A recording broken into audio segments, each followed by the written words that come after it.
Hi there, everyone! This is the ABCs of RPGs, where we teach you the basics of tabletop role playing games. This campaign, we're covering the granddaddy of all tabletop role playing games, Dungeons and Dragons, and with their second introduction box, the Essentials Kit. The adventure side is called Dragon of Icespire Peak. I'm Spencer, your game master for the evening, and I have my players, Dalton. Hello, everybody. I'm Dalton. I'm playing a halfling. I'm playing a wizard. I'm playing a halfling wizard named UFO Fizzwizzle.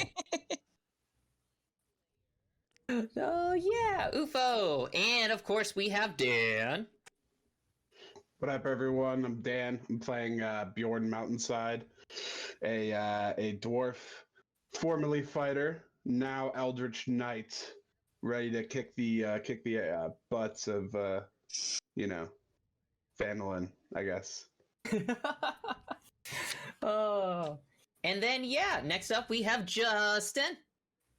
Hey everybody, I'm Justin. I'm playing Doc Rivers, full-time doctor, part-time semi-pro wrestler.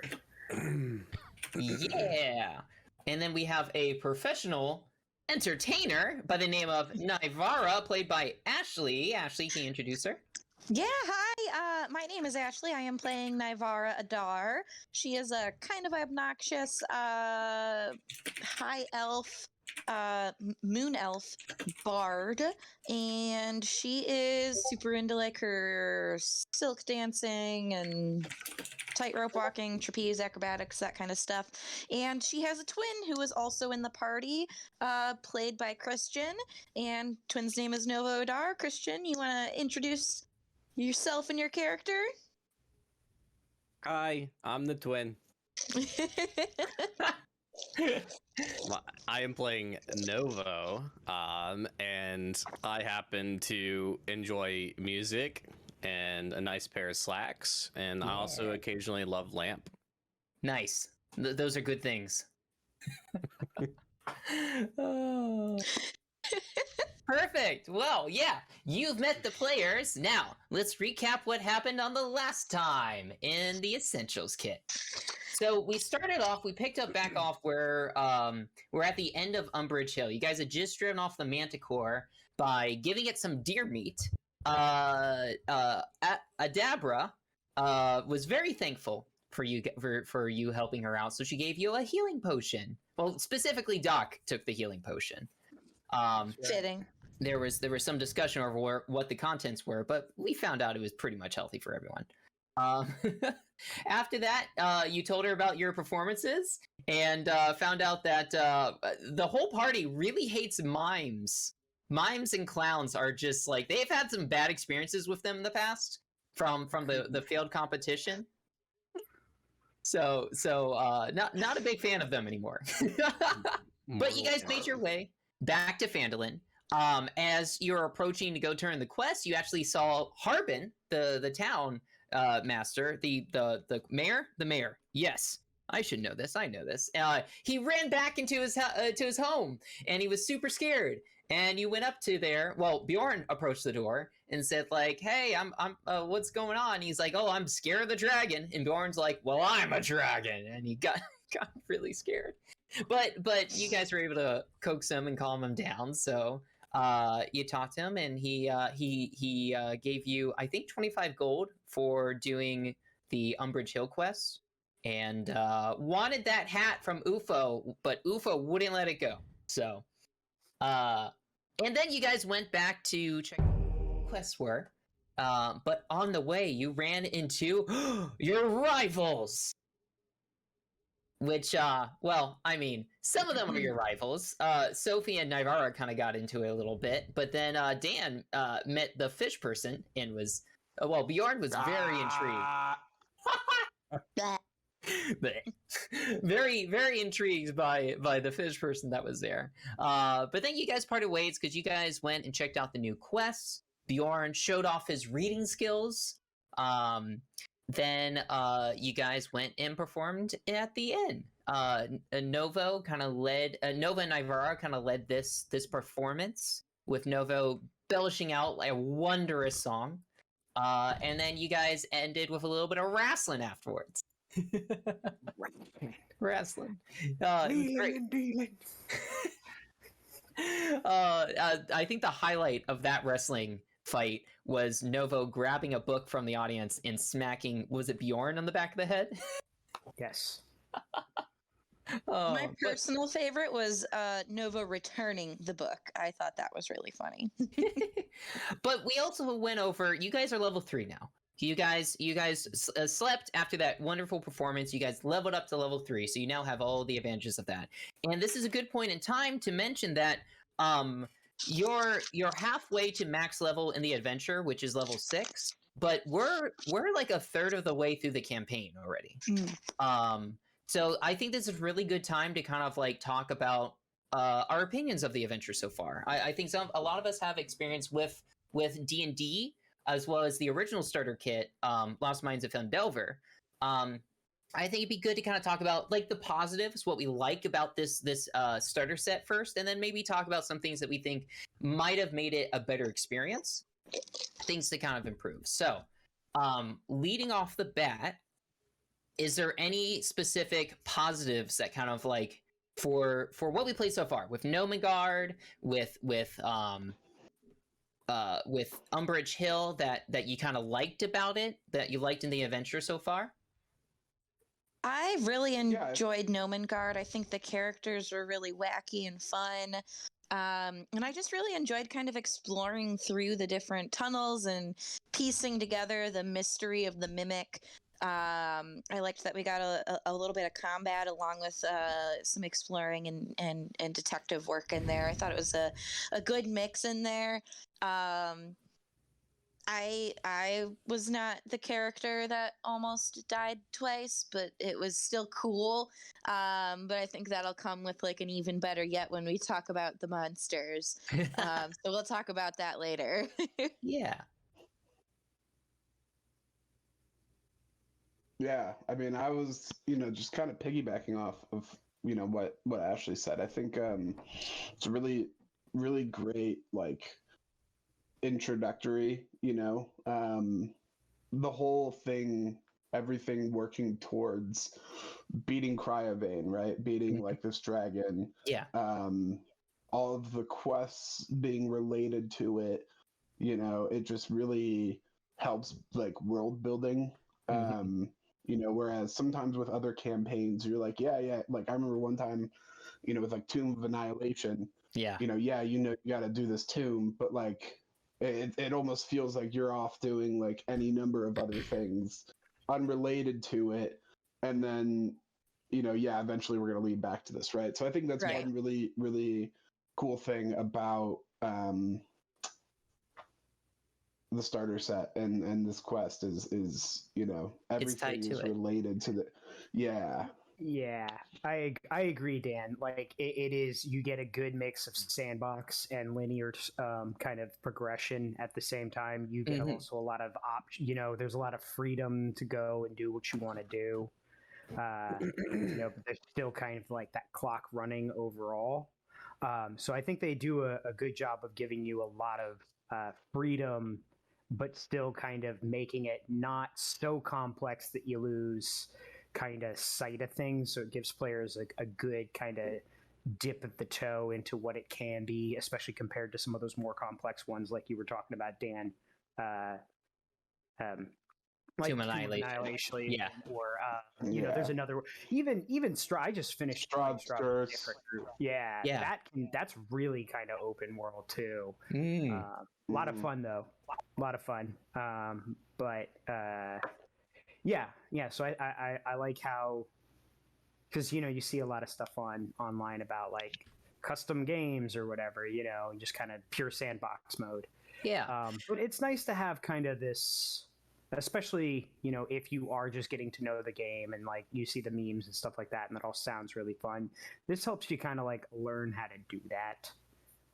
This is D&D with the training wheels on, which is. I definitely do agree with Justin. It definitely is like with the training wheels on, which I think is great for a starter set, an essentials kit, just one of these beginner boxes. I think it really does ease your character in fairly well, gets you used to picking up quests and going and doing different things, and gets you, kind of like eases you into combat, and then kind of also gives you other opportunities for ways to diffuse situations. Like with the Manticore, that's not something where we fought, and like even with Factor, that's something where Christian did some really cool stuff and cast sleep on Factor instead of us having to knock him out. Yeah. So it was really cool to also be able to kind of explore learning how to use spells, because this is one of my first times playing a spellcaster, and I think it's definitely good to kind of have these training wheels on as I'm learning how to do everything. And once you have that, then you with your DM or group or whatever can kind of jump into homebrew or something like that and feel a little bit more confident rolling into that. Yeah, so I really do like that. Like each one of these locations, these quest locations, are doing their own thing. They have their own problems, but the reason why the adventuring party is going there is because of Cryovane, right?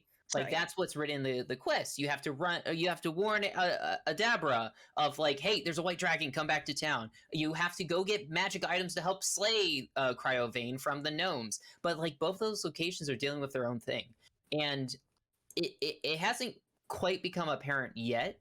But a lot of the movement and the reason why things are the way they are is because Cryovane's here. It's kind of like the catalyst of like the chaos that's happening right now, which I'm sure you'll get into more later. But one of the things I didn't get a chance to with the Manticore that I wish I did, but the reason why the Manticore was attacking Umbridge Hill was because Cryovane kicked him out of his house. So we did talk about that a little bit, and that was really cool that even the Manticore was tied into it. It wasn't just like a random monster that happened to be there, which would have been reasonable, but they still had it tie in, which I think is cool, like you're saying. And I think that's really, I think that's good building blocks, like you were saying, Ashley, for homebrew, because like if you have like a quest thing like this, but you do want an overarching story, but not sure how to tie everything together, just have all your quests, but have the reason like your adventurers are going there because something important is at that location, or they're doing something on that quest that's for the main goal or something like that, whether it's warning somebody or getting magical items or whatnot. So. Quick note for viewers at home who may not be familiar with Dungeons and Dragons terminology. Should have said this before. Homebrew is kind of a term that refers to you creating your own campaign from your brain that might just be influenced by any number of things. The brain. From your brain, as opposed to being from a specific written source material like the Essentials Kit is, where Wizards of the Coast they wrote a whole campaign for Spencer to run us through. Homebrew would be either taking bits and pieces from different campaigns or coming up with a completely own setting and just running it with the 5e 5th edition Dungeons and Dragons rules. Like for an example, like your guys' performance checks and whatnot, that wasn't written into the campaign, of course. That was something where like it gave me the characters that were in town and important locations. But since you guys your backstory that you came up with is that you're an entertainment group, and you want to perform, I decided to kind of take that and make it into a role-playing kind of like skill check. And it seems like you guys really like that. So we've talked about how, okay, what if like we have one of these big performances after every time we finish the quest and everything. And that's a homebrew thing. That wasn't in the book. That's just something that you guys wanted to do. And I kind of like helped design a little bit more to it. But were you going to say something, Justin? What? No, I'm sorry. okay. I'm taking like notes about what we're talking about for the okay. stream. Also, but, you know what though? I do want to say, like, hey, even for people that are watching and that are, they've done a couple of rounds of, played a couple of times or whatever. Don't be afraid of the modules. The modules are great. Yeah. Don't be afraid there's of the nothing modules. wrong with that. You do not have to do homebrew. Mhm. Yeah. Makes it seem like, because I know I think the social media around a lot of TTRPGs is people are just making stuff up as they go, and And that's I fun feel if like that's what you want to do, but the modules, like Justin is saying, are very fun on their own. Yeah, Yeah. especially I if you don't have the time to prep for it and everything. Yeah. Like modules are you just read through it and you're good. But go ahead, Justin. Sorry. Yeah. Oh, I was gonna say, I think it takes a lot of the pressure off. Yeah. The DM, you know, Mhm.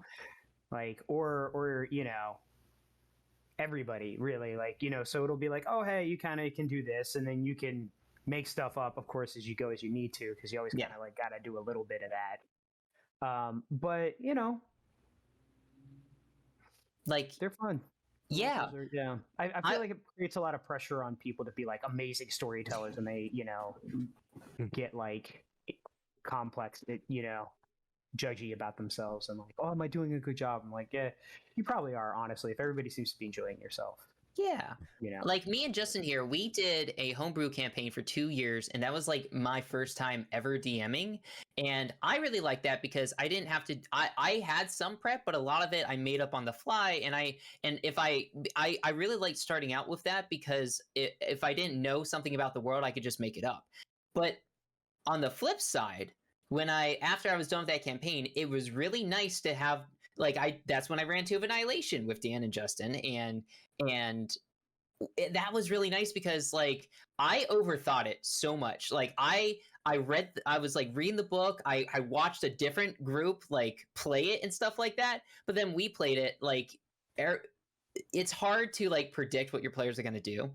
And the good thing about the modules is they give you the building blocks for it. And if you're running something like this and you feel like you can like throw in your own stuff pretty easily, that's exactly what a module is going to be like. It's the same thing.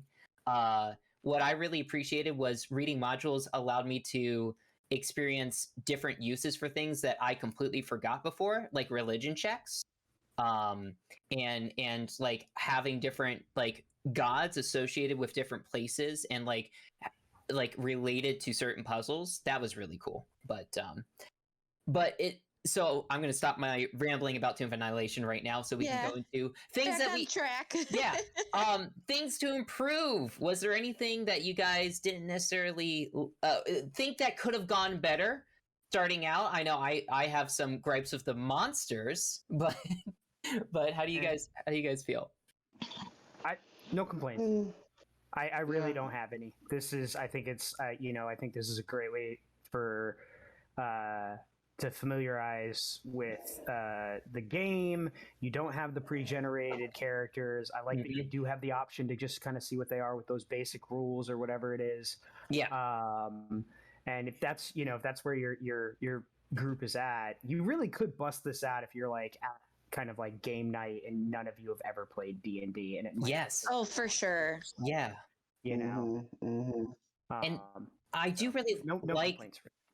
I do really like they gave you the building blocks for characters, because that's one of the things I do have a gripes with the starter set is that it's all pre-made characters. And I can't tell you how many times I've busted that out, and like people who've never played D&D are like, I don't want to play any of these guys, or like it doesn't fit them. Like having people be able to like have stuff like mix and match what they want to do, like our party here. Really allowed you guys to kind of express yourselves and your backgrounds and everything like that. So I thought that was cool. I do have definitely a piece of feedback. I now, of course, am the newest to D&D here. So my opinion may change as I become more experienced, but I would say that I think, personally, from a game design perspective, there probably should be combat that introduces combat in somewhat of a non-threatening way in the first session. And I have something to build off of that when you're done, Christian. Yeah, so whether that's just some ruffians in the inn that got too drunk and started a fight, or it's on the road after the first kind of day in the town, and you role played that, and you kind of going towards your first quest, on the road you find goblins in entrapment or something, I think would be really good.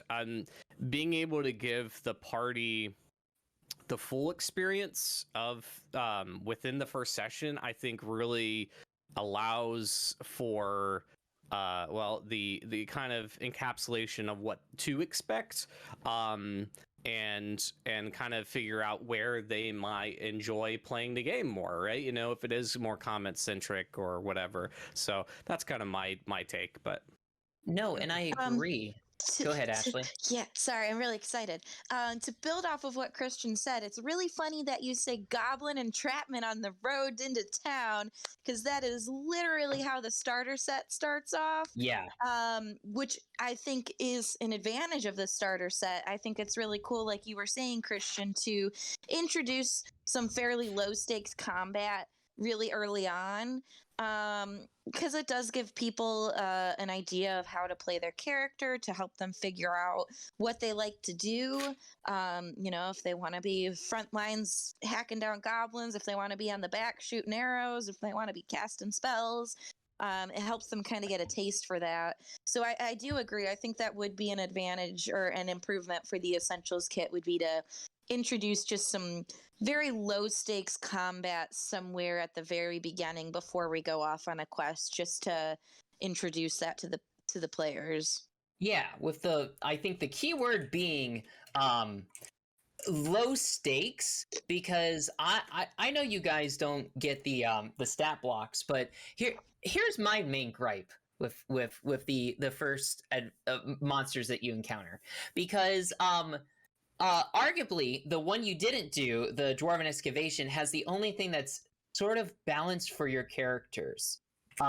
If you look at the mimic stats, its bite attack is 1d8 plus 3 bludgeoning damage, or that's its pseudopod attack. But if it bites you, it does 1d8 plus 3 plus an extra d8 of acid damage. And for first level characters who have 9 hit points, yeah, like that hurts. That could kill a level 1 character, which you guys were. And then secondly, with the Manticore, like that, it has multi-attack. 3 attacks, all doing a d8 plus 3, a d6 plus 3, or the tail spike, a d8 plus 3, and that's at range up to like 100 feet. That's deadly, even up to level 3. And that's my main gripe, is that like I do really like that they're like, hey, you can talk your way out of it, you can negotiate your way through it. But I'm thinking, if we don't have a 5-person party like we do here, like maybe it's 2 people, or in this adventure they include rules for just one-on-one D&D session with sidekicks, that's still really dangerous. So I agree, Christian. I think what the starter set did really well was have a goblin adventure, like a goblin ambush right off the bat. I think that's a really good way to hook people with like a combat encounter and to do stuff. Whereas this, it's kind of like a slow build, and then a little bit too dangerous of a combat right at first. But the good news is you guys are level 3 now, and the first quests aren't too hard. So from here on out, you guys should be good.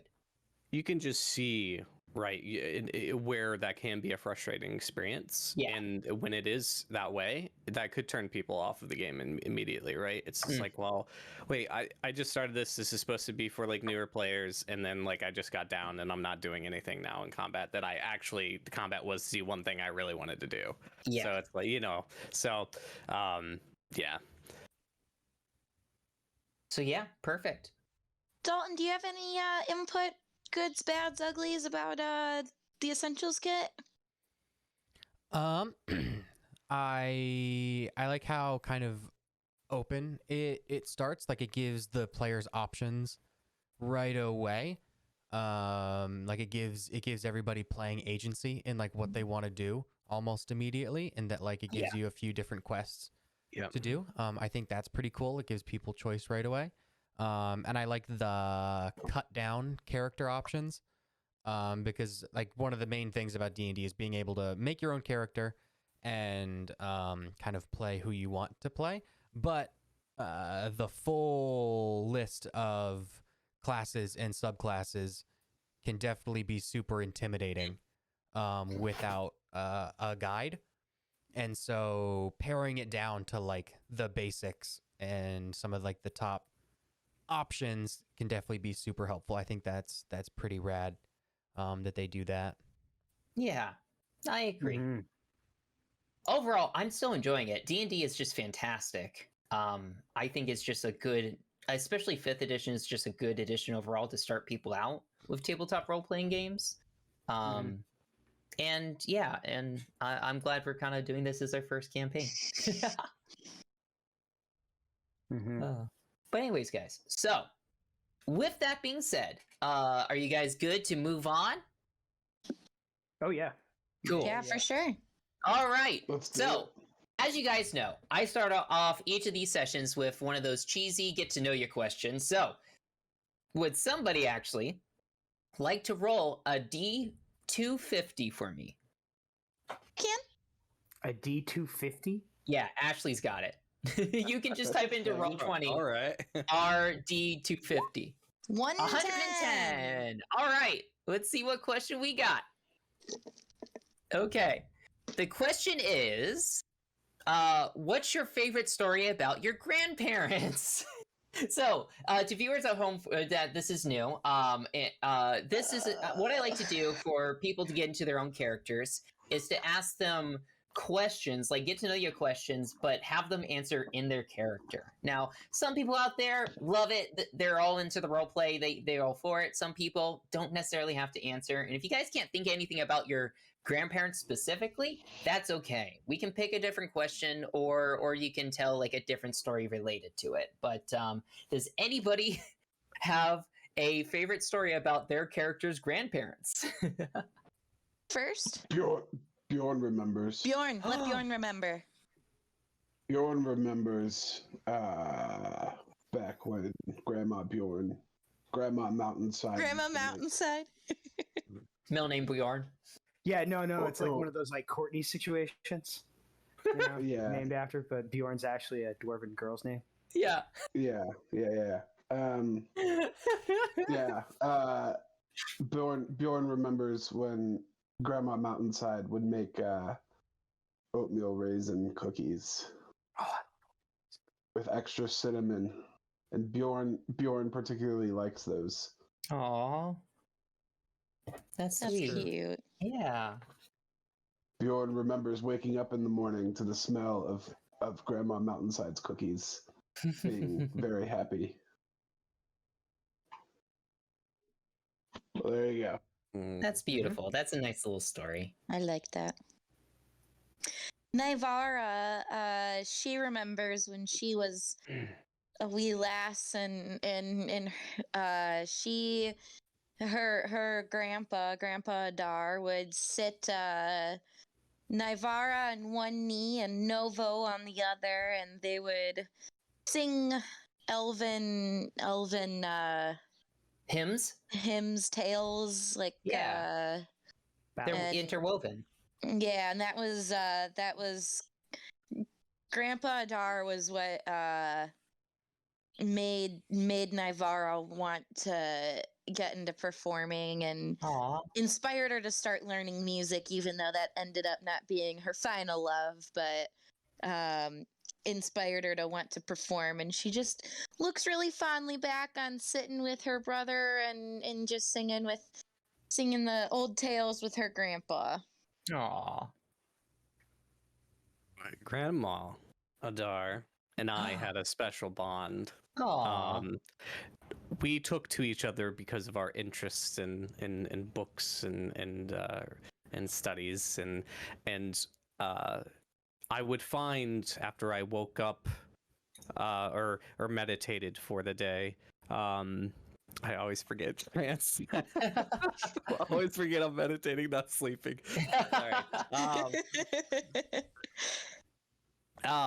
After I meditated for the day, my Yeah. trance, I would find outside my quarters door a pile of books. Aw. Newly placed there by her as a kind of suggestion to read forward, and of course I was always just so excited to do so. And Yeah, I that's, hated that part about her. I would always stub my toes when I woke up and walked outside, and I'm like, darn it, Grandma! You dropped your books in front of my door again. Just want you to do your reading. She was very adamant about it, but yes, Nivara didn't like it, but it's okay because that allowed me to bond closer than Nivara to her. So Maybe Nivara, having to dodge books out of her doorstep, led her to enter her acrobatic arts. Ooh. Yeah, there we go. That's Inspired a true. lot of people. Light on my feet. What about Dr. Rivers? Dr. Rivers remembers. Has Well- no grandparents. I know. No, actually, that's not true at all. He said such a thing. Well, he doesn't anymore. Oh, Aw. Meemaw and Pop Pop Rivers passed away some years back. It's okay. Chris is Yeah. a little older now. That's what happens. yeah, it's what happens. But you know, the Rivers family still lives back on a peach orchard, which is what Yeah. they make peach brandy and sell peaches. That sounds preserves and great. such. Move Yeah. into Love peaches, country. peaches for me. Mhm. Yep. And then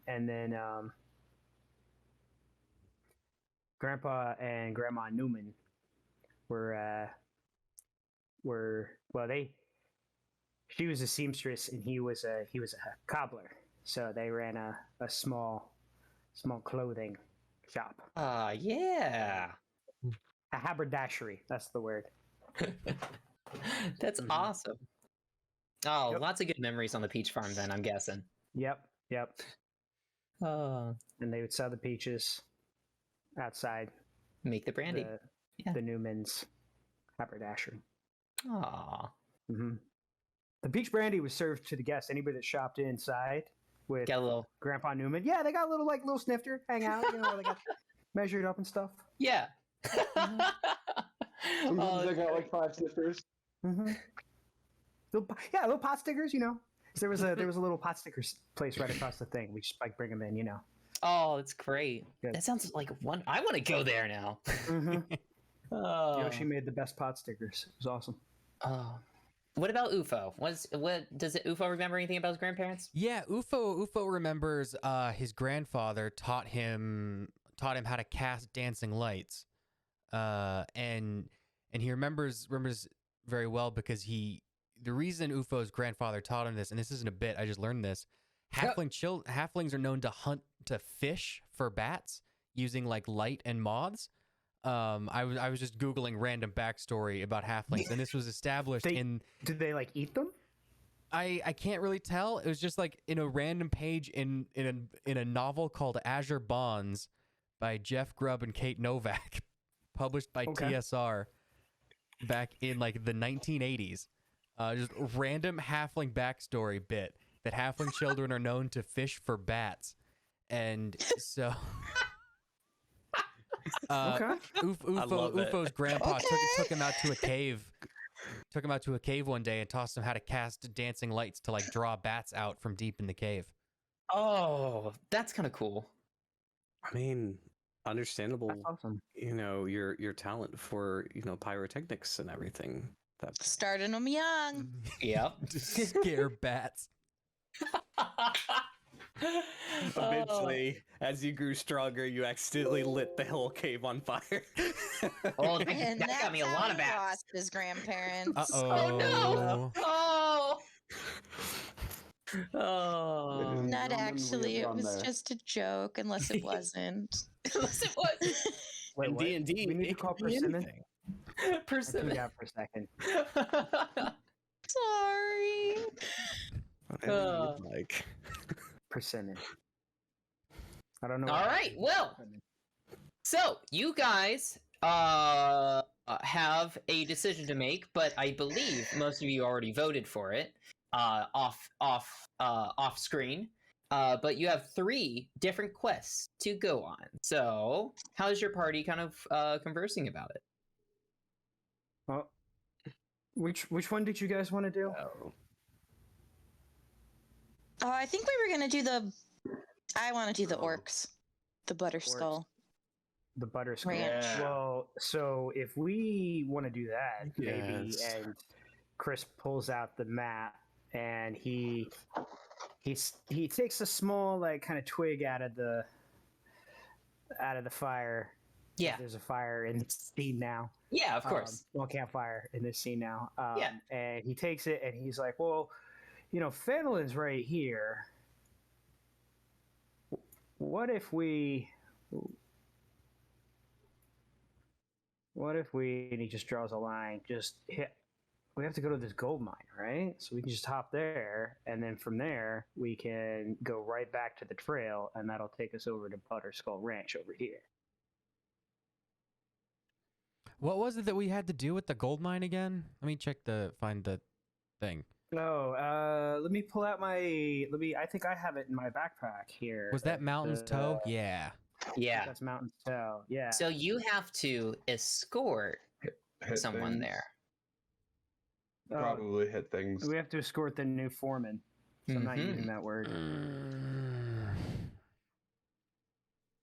Let's just. I know for Butterskull, he's like actively getting attacked by orcs, so Mhm.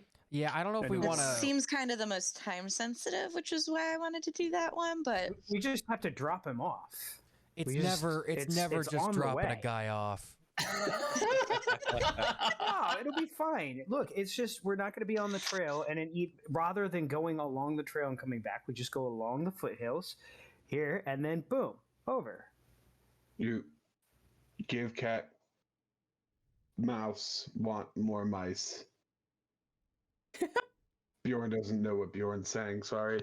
Yeah. If you give a mouse a cookie, I think He that. just, Bjorn think just that- started doing something. I think Mr. Raskin can probably wait. I mean, if we'll get to Butterskull Ranch a lot quicker if we stick to the trail. yeah. I'm guessing here. I'm guessing it's probably like the morning after your guys' performance, right? And you're in like Stonehill Inn, and there's like a fireplace that's kind of like has a fire going. That's where like Doc pulled like the stick out and was like doing stuff and everything. Writing on it with the charcoal side. Yeah, and he kind of like overhears the conversation. He's like cleaning a glass, and he goes, "Oh, you're thinking about going on those quests? Yeah. If you're thinking about doing them, I recommend checking out Kelzorn first. He's definitely. I mean, like one of his ranch hands came in and delivered the news. That's how we found out about it. And oh gosh, that must have been like. Well, he said it was about 10 days ago he was attacked, so if Oh. Kelzorn's still there, he's probably going to be badly hurt. All right. Well, see, he might While the be bartender- fine.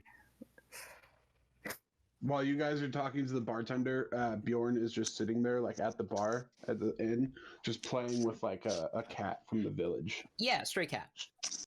Just like playing with a stray cat.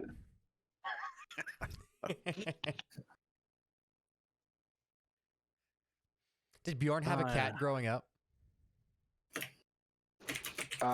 Yeah. Yeah, he did. Oh, let's go to Butterskull Ranch. If that guy's dying, let's go get him. Ah. Oh my god, the cat starts scratching Bjorn up. Bjorn. take 1d4 slashing damage. Before you go, something happens. All right, come on, Mr. Bjorn, or sorry, not Bjorn. What am I talking about? Toblin leans over and goes, "Hey, by the way, I'm not sure if you guys have heard. If you're heading into the forest, like Neverwinter Wood, Falcon's hunting lodge is the only safe haven there, so it lies deep in there, like along the river's edge, and well, wealthy nobles venture there to hunt under Falcon's protection.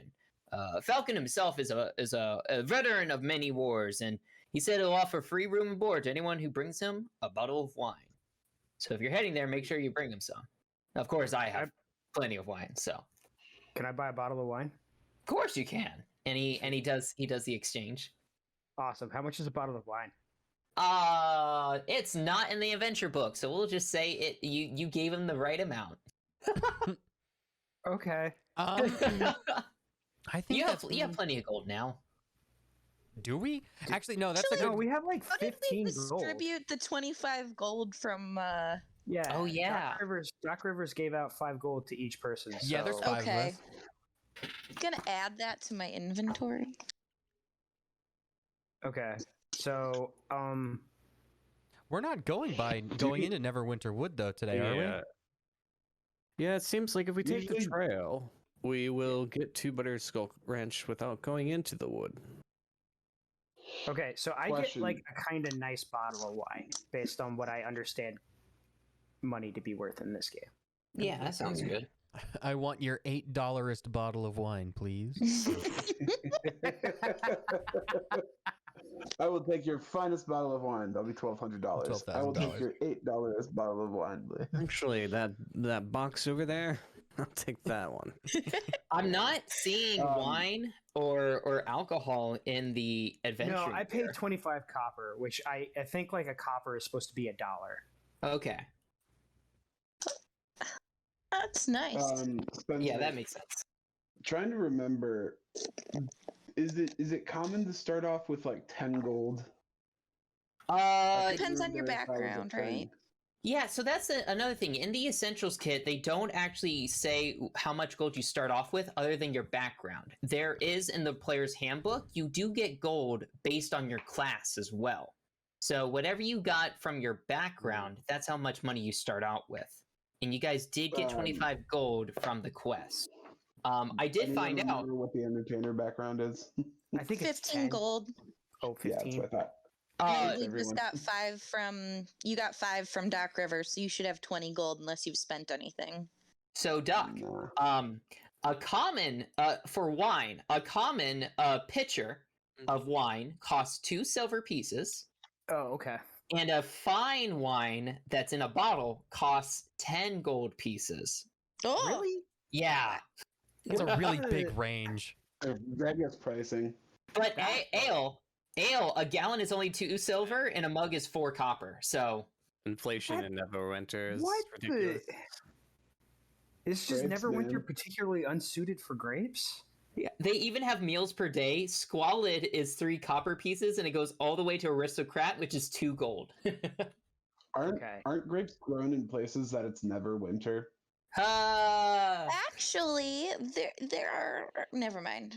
The Page 45 is what I'm ice on, by the way. wine Okay, so is an area. Yeah, never mind. I want the $8 relevant. bottle of wine then. What was that? What It the was normal 2 bottle? silver? 2 silver for like a 2 gallon? silver. All right. Or a Well, pitcher? I'm Sorry, a pretty- pitcher. Yeah.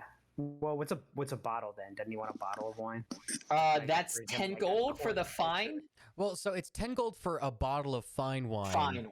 A pitcher. What about the $8 bottle a pitcher of wine? of common wine would probably be like, I don't know, 4. Would a pitcher be like a liter? So like a whole bottle would be like 2 Yeah. liters, 4 silver. Okay. Can you ask for a pitcher to be put into a glass bottle with a cork and we call it a day? Yes, that's what I do. I split whatever the pitcher is. The pitcher's what? 2 silver. I Yeah. split it between two empty bottles and I cork them. Like Toblin sees this going on, but he's just happy with your performances. He doesn't. He's just like, all right. I'm gonna take some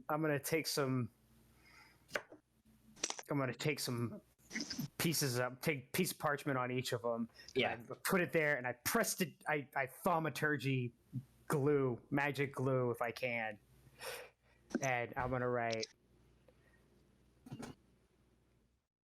Bjorn's Reserve on the Good. front. Bjorn, I And- think Have you been carrying around like a gnome like wine barrel with you and just taking sips of the wine? So yeah, I'm okay. I'm wondering how we're gonna play this because Yeah. I remember in the stream I sat down and I started making something, but we never followed up on that. Oh, because it was an Something else, inopportune like, time. That's kind of- right. Yeah. Yeah. So I think like part of me is wondering like, did I grab all my stuff and we go, or did my dumbass just leave my brewer's kit at Gnomon Garden? No, I grabbed it, right? We grabbed Yeah. the booze. Pretty sure Yeah, you grabbed okay. Your brewer's kit. Sweet. So I still have those mushrooms and I Yeah. never started, well, I guess I started brewing them. Can we just say that I brewed them? Yeah, They've that's been fine. fermenting. Yeah, they've been Got, like, fermenting. Yeah, really yeah, there we strong go. kombucha right now. Yeah. We got that super wine. Here's what I'm gonna rule too. I'm gonna rule that like it wasn't 25 gold split. All of you can have 25 gold. That's fine. Oh, Yeah. are you Like- sure? Oh. Yeah, like Harbin sees all of like the adventuring party and gives each of you 25 gold. One piece at a time underneath the door, but he does give each of you 25. So No, nice. the reason why I'm doing that is so you guys can spend your money in the town and buy stuff if you want. So because Okay. you guys are about to head out on a new quest, and I want to make sure you're suited up. Spencer, are you saying that we're each getting 25 gold instead of 5 gold? Yes. Yes. Oh, okay. Yeah. Because think about it, like Arden. even 25 gold isn't Oh. that much. No, not Thought really. 1 gold was like a peasant salary. Well, yeah, But but your boy wants a diamond. Yeah, the scales of how much the money are worth Well, do not. Okay. I guess that's a criticism I have. So we're The saying the economics are super weird. rewards on the thing are per adventurer. I'm gonna rule that. Okay. Sure. Yeah. Who wants to go recruiting in town? Say we grab 10 kids, give them 50 gold as an Form an appearance army. fee. We take the other 50. We're not That's- outsourcing our adventuring. We're UFO. not going to outsource it. We're just going to bring them along. We give them each half the gold that they earned. We take the other half. That's a free 500 gold. I mean, This. I'm They saying haven't. that Bjorn Seems Bjorn sees ethically the investment questionable. opportunity here. Mhm. if That something sounds like a happens great- to them, too, then Bjorn, UFO, I'm in. My family has experience running pyramid schemes, all sorts of gambits and gim-gams and whatnot.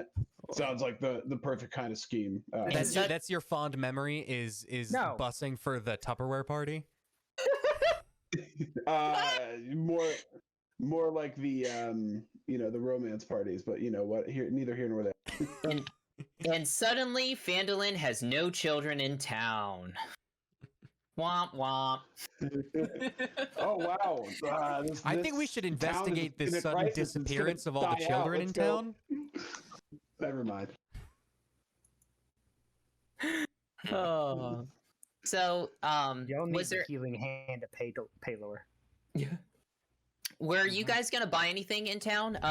Just to remind you guys, Lion Shield Coaster has all of like the armors and weapons, where Barthen's Provisions, which you have your discount at, sells everything else, like all the adventuring gear and such. Novo, can you afford your bow yet? I can actually. You I can? I would, thought it was like 75 gold. Maybe I was wrong. I believe it was a light crossbow, right? Oh, no. Are you purchasing that? Sorry, are you purchasing that crossbow? I'm just making sure that I am remembering correctly. That is what I am proficient in. Oh no, I guess I'm proficient in hand crossbow, And crossbows. not light crossbow. That would be different, right? Yeah. Sag. I think it was more expensive then. I can't remember. I Yeah, didn't write hand it down. crossbow is 75 gold Yeah, pieces. there it is. 75. Yeah. You could buy a blowgun for 10 gold pieces.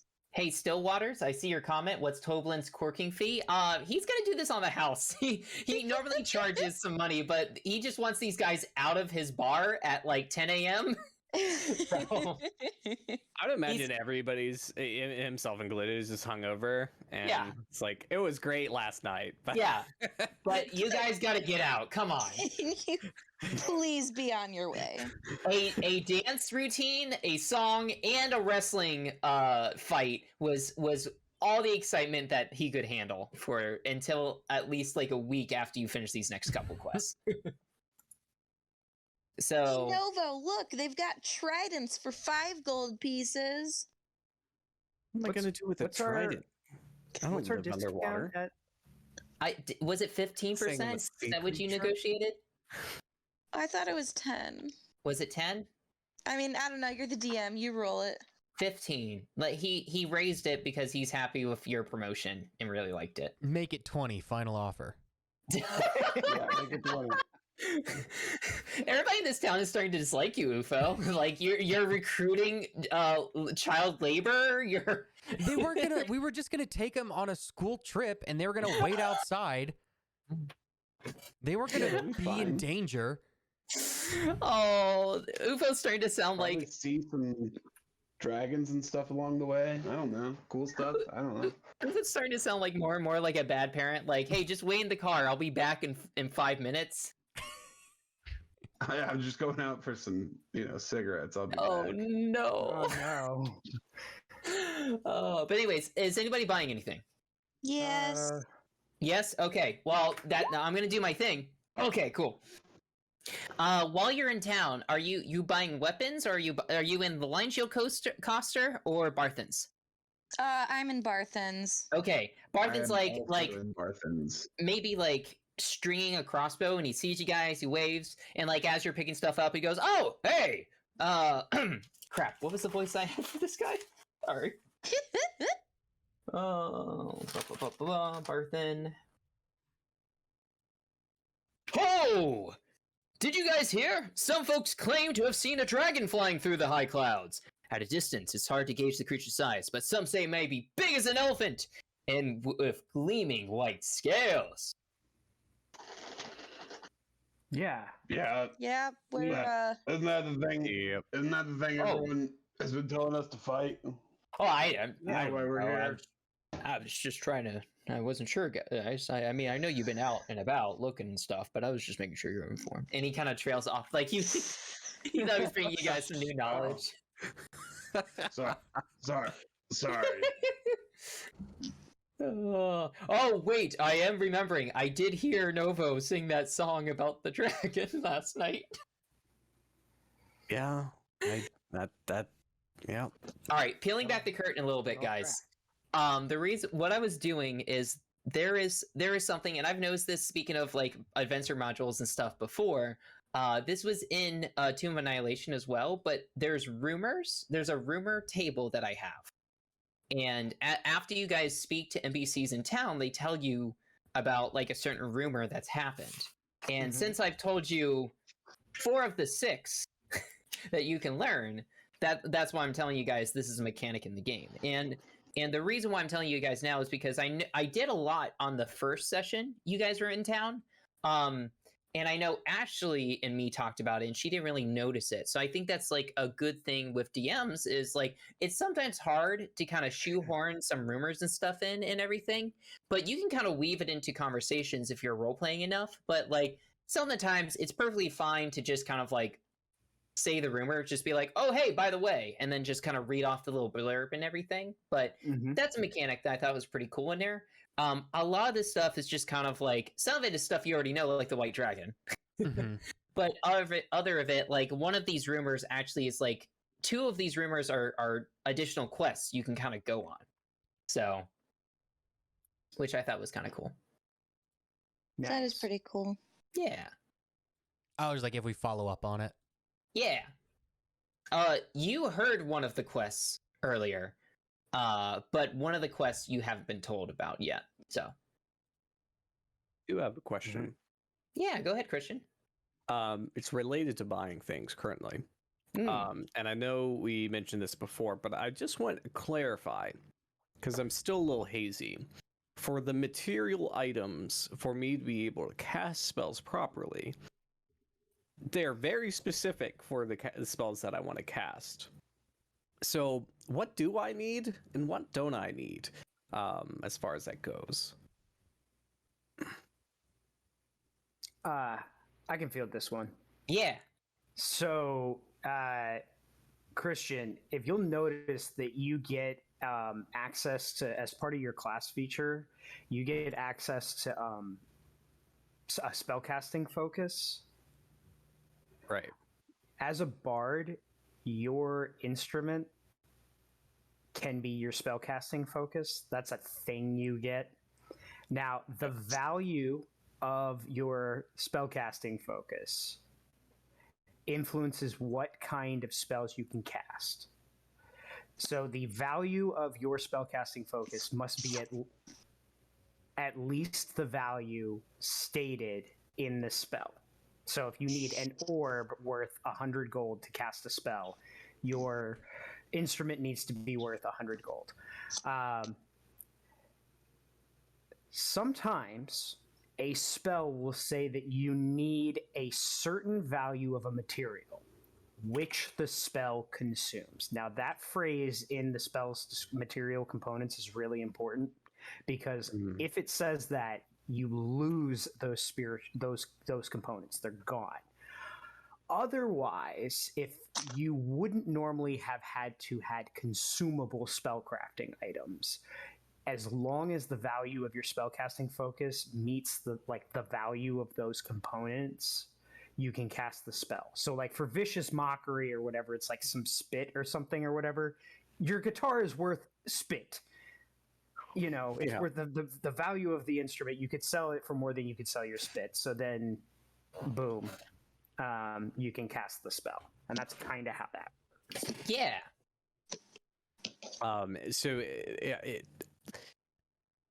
Yeah, a lot of these don't have a value associated with them. You won't So- until like higher levels. But That's yeah. when it starts getting. Yeah. So I can assume that they're not valuable. Yeah. What Or spell are not you talking valuable. about specifically? Maybe we can help you out. and you can Yeah, check I mean, out, it could read the be spell.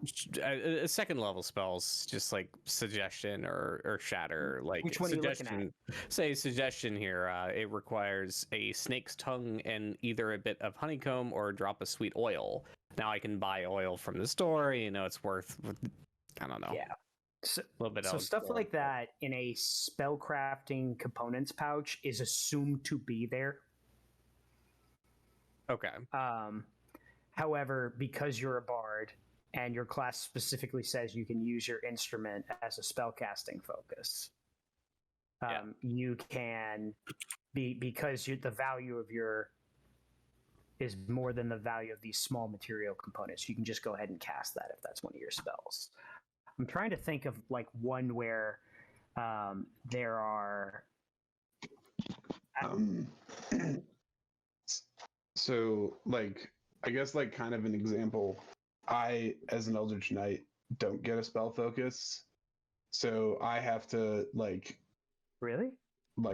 yeah, I don't. That's weak. We looked this up last session. I know, right? So there's a spell that I picked up called Chromatic Orb, right? And in it says to cast it, I have to have a diamond worth at least 50 gold pieces. It does not say that it's consumable.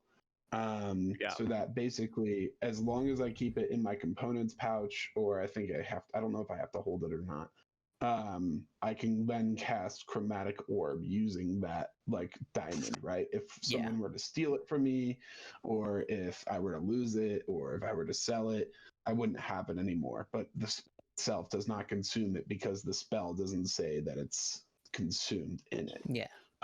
As a bard, I'm pretty sure don't need any consumables if you have a spell focus, right? You can just cast the thing. It depends. So Chromatic Orb is actually a great example. I don't know if they get access to it or not, but their instrument would need to be worth at least 100 gold pieces in this example. Well, double the Or 50, Double 50, the 50 then. 50. 50, Sorry. my okay. bad. Yeah, 50. Yeah. Okay. Which is why you look at, here, let me, yes, actually, you can ride a Mastiff if you weigh less than its carrying capacity. Thank you. Yeah. I could buy a mule already. I Not that do. there's mules in this town. We should probably get going on our quest. Yeah, I was gonna say that. I was gonna like start having you guys travel to the ranch. But I do want to say, as a follow-up, Christian, I'm glad you're doing such a deep dive into material components. Most DMs and most people don't really pay to mind unless it's a consumed item, and even then, sometimes not even unless it's like resurrection or something, or true resurrection. And the reason why, if you look at some of the components, they're jokes. Like dark vision requires a piece of dried carrot for your eyes. Flesh to stone are literally the ingredients for concrete. Yep. Sleep is a pinch of sand. Yeah. Yep. So That's one of my so favorites. I'm so glad that you're taking a deep dive into it, but they're not like I Okay. think the only time they'd come into play is like if you're captured and your bard instrument, your loot is taken away from you, and then you have to gather up the ingredients and like cast it or something like that. But And this is like a conversation that like UFO and Dr. Rivers and Novo and Ivar, Yeah. we're all like having this conversation about while you're traveling. while we're traveling about how Yes. all of our different magics work. Because like Doc, you're like a divine, you just like pray to God and he answers with magic. Novo, like you're explaining like, oh well, like it comes from like my song and stuff. And UFO's like, I read all these books about it. And we're kind of talking about how they all work and like what components and casting focuses and stuff Yeah. on the road. So, go ahead, Ashley. Yeah, quick question. I am going to be spending 10 gold pieces. How do I take the percentage because of other units of coins? 10% think of about it 10 so gold much. is 1 gold. Yeah. So are you buying a Mastiff? No, Buying a I big don't dog? think there's mastiffs for sale here. I would like to buy a mule if that's ever an option, but we'll get there later. No, I'm getting ball bearings, 50 feet of hempen rope, a block and tackle, a grappling hook, and a healer's kit. So Oh. much like the metric system, each coin is divisible by 10. So like 10 copper is 1 silver, and 10 silver is 1 gold. I'm not too concerned about dividing it. Like Well, I was just meant for the discount. 15%. Oh yeah, Math that's is weird. They don't hard. actually include costs for ball bearings and stuff like that. Is it like It's 1 gold piece for a bag of ball bearings. It's all there's I think it's the adventuring gear table has all that stuff and prices Yeah. associated with it. Are you asking help to calculate it? Oh no, I'm good now. Okay, cool. I'll figure it out. Math is hard, but I'll figure it out. Just turn it into silver, or if that doesn't work percentage-wise, do it into copper, and then just translate it back with your leftover change. Nice. So, you guys started out in Phandalin, and you started moving back, or heading out to Butterskull Ranch. So you probably just took the Tribord Trail up there, because that's going to be the easiest route, and probably the fastest on your way there. So you're making your way there. And as you leave town, hold on. Okay, so you're probably right here on the Tribord Trail, if you can see that. It takes 2 days to get to Butterskull Ranch, so this is probably where you're at on your first stop, and where you just kind of make camp on the side of the road and stuff like that. As you're getting getting tents set up and everything, over here in the sky, you see kind of like on the edge of your vision, like just like something flying in the sky. Just Did we over in make that Color direction. it was? What's that? Did we make out what color it was? You can give me a perception check. Cool. I don't know. It could be a fast flying cloud of some sort. Who knows? It's a UFO. It's a UFO. What's the weather like? It's Okay, well. Was that a nat 20? What was that, nat 20? that he got as a +6 because Doc has really good vision with his glasses on. He does, yeah. Once he puts on his papers. Yeah, from far away, Doc sees that it's colored white, and it is about the size of an elephant. So you can kind of tell it's far away. It's nowhere near you guys, and it probably hasn't seen you. It's like over in the middle of the forest, and it seems to be just kind of circling over there. But you do see it seems to be a white dragon. And this is nighttime now? Yeah, it's like sun setting. To answer your question, Dan, it's like probably middle of the summer for you guys. It's kind of like a nice, cool summer evening, and it's been relatively clear skies. Like you haven't had much like bad weather or anything like that. But you do notice as like Doc's seeing this, a weird cold chill, kind of like just a weird gust kind of comes through. Not like super cold, but just like cooler than normal. Nivara is sus. It's the dragon. Same. Let's Same. travel fast and Lay quietly. low. Yeah. Yeah. Doc. I see that we takes a tiny strip of white cloth out of his pocket and throws it into the air, and it splits in 3 as it goes to Nivara, Bjorn, and Ufo, and y'all get 5 hit points added to your max. Nice. That's some nice aid coming your way. Mm-hmm. I feel great. What's going on? What's this? That's just in case that chill comes a little too close. Ominous. So for the next 8 hours, you guys have 5 extra hit points. Yeah. So it'll expire at night, but this is a good use of that second level spell slot since it's the end of the day anyway. Yeah, super nice. But yeah, so just to kind of scoot you guys along, yeah, the night passes a-okay. We don't have to go over like who's guarding or anything like that. Doc, if you were watching the dragon for a little bit, it did set down in the forest and kind of disappeared in your vision after like an hour, and then you just haven't seen it fly up since. So Okay. Let's get an early start.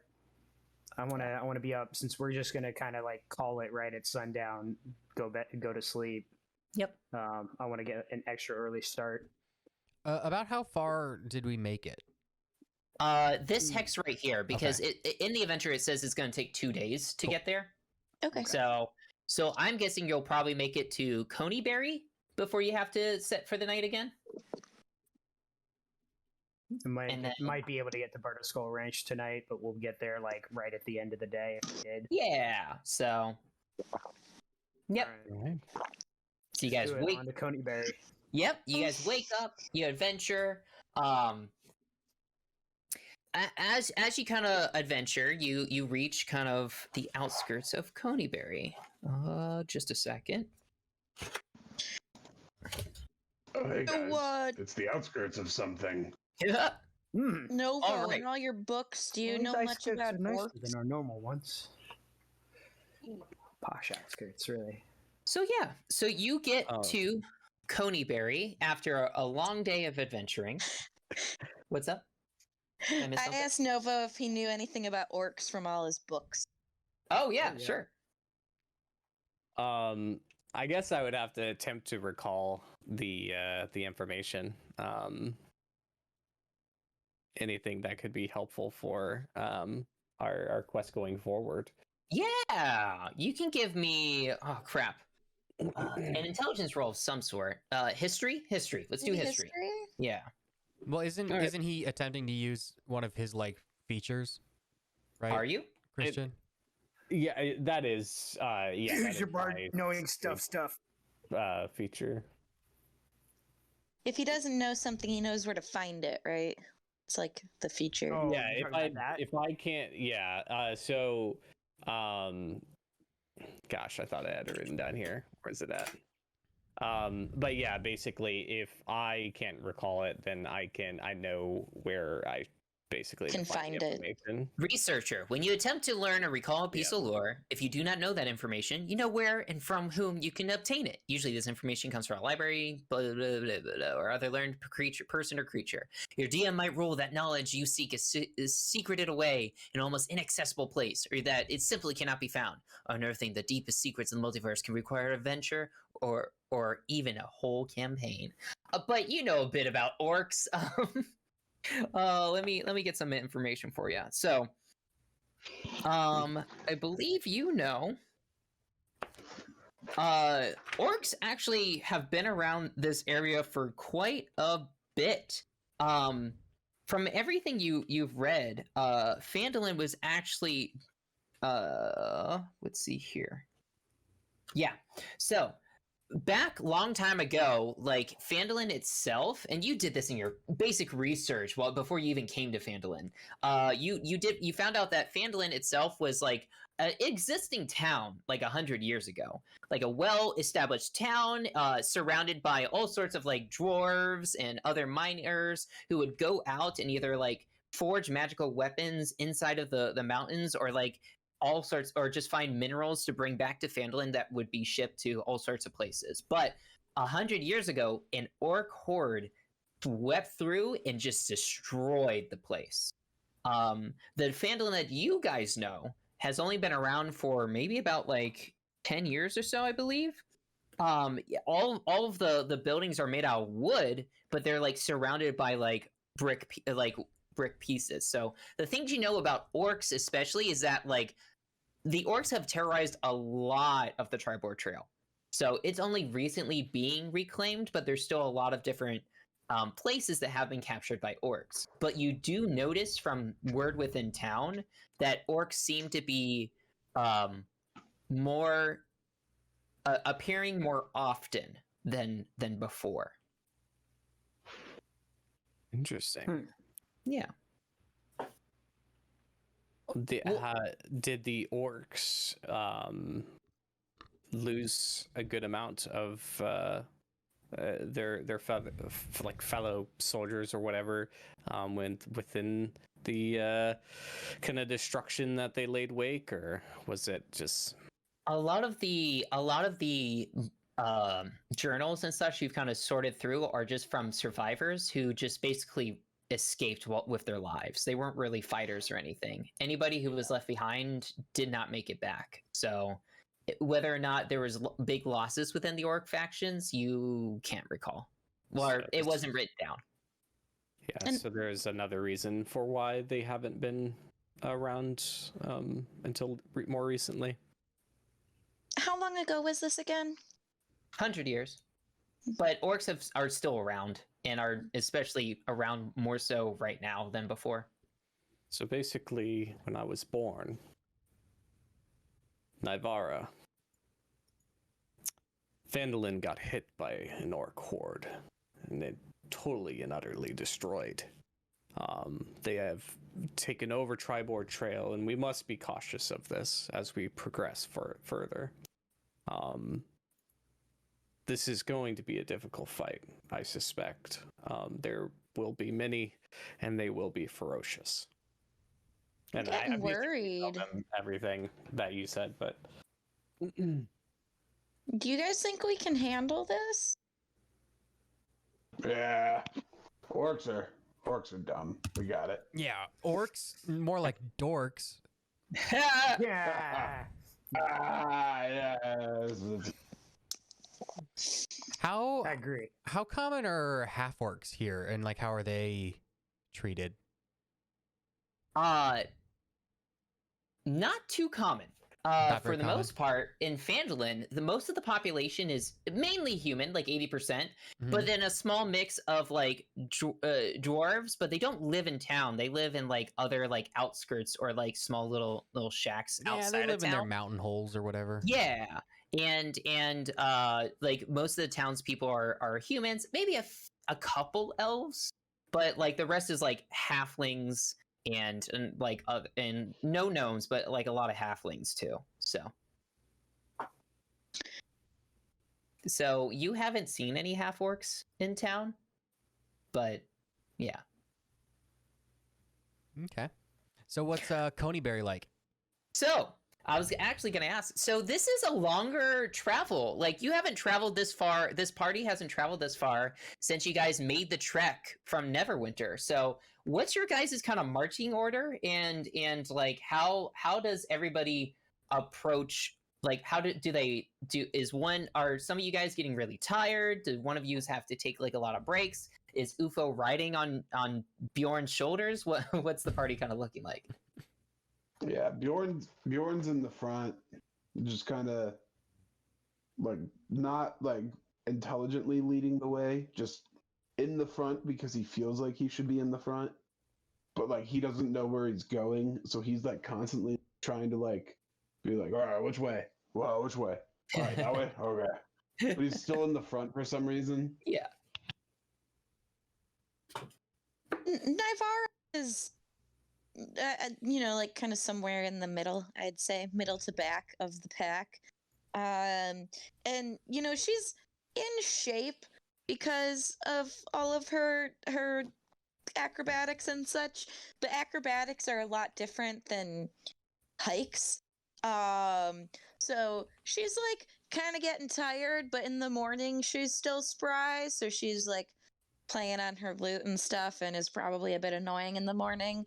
But as the day nears the end each day, she's definitely getting more tired and wanting breaks, but she doesn't want to admit it because she wants to do better than Novo, because she is unhealthily competitive with him, even when it comes to walking.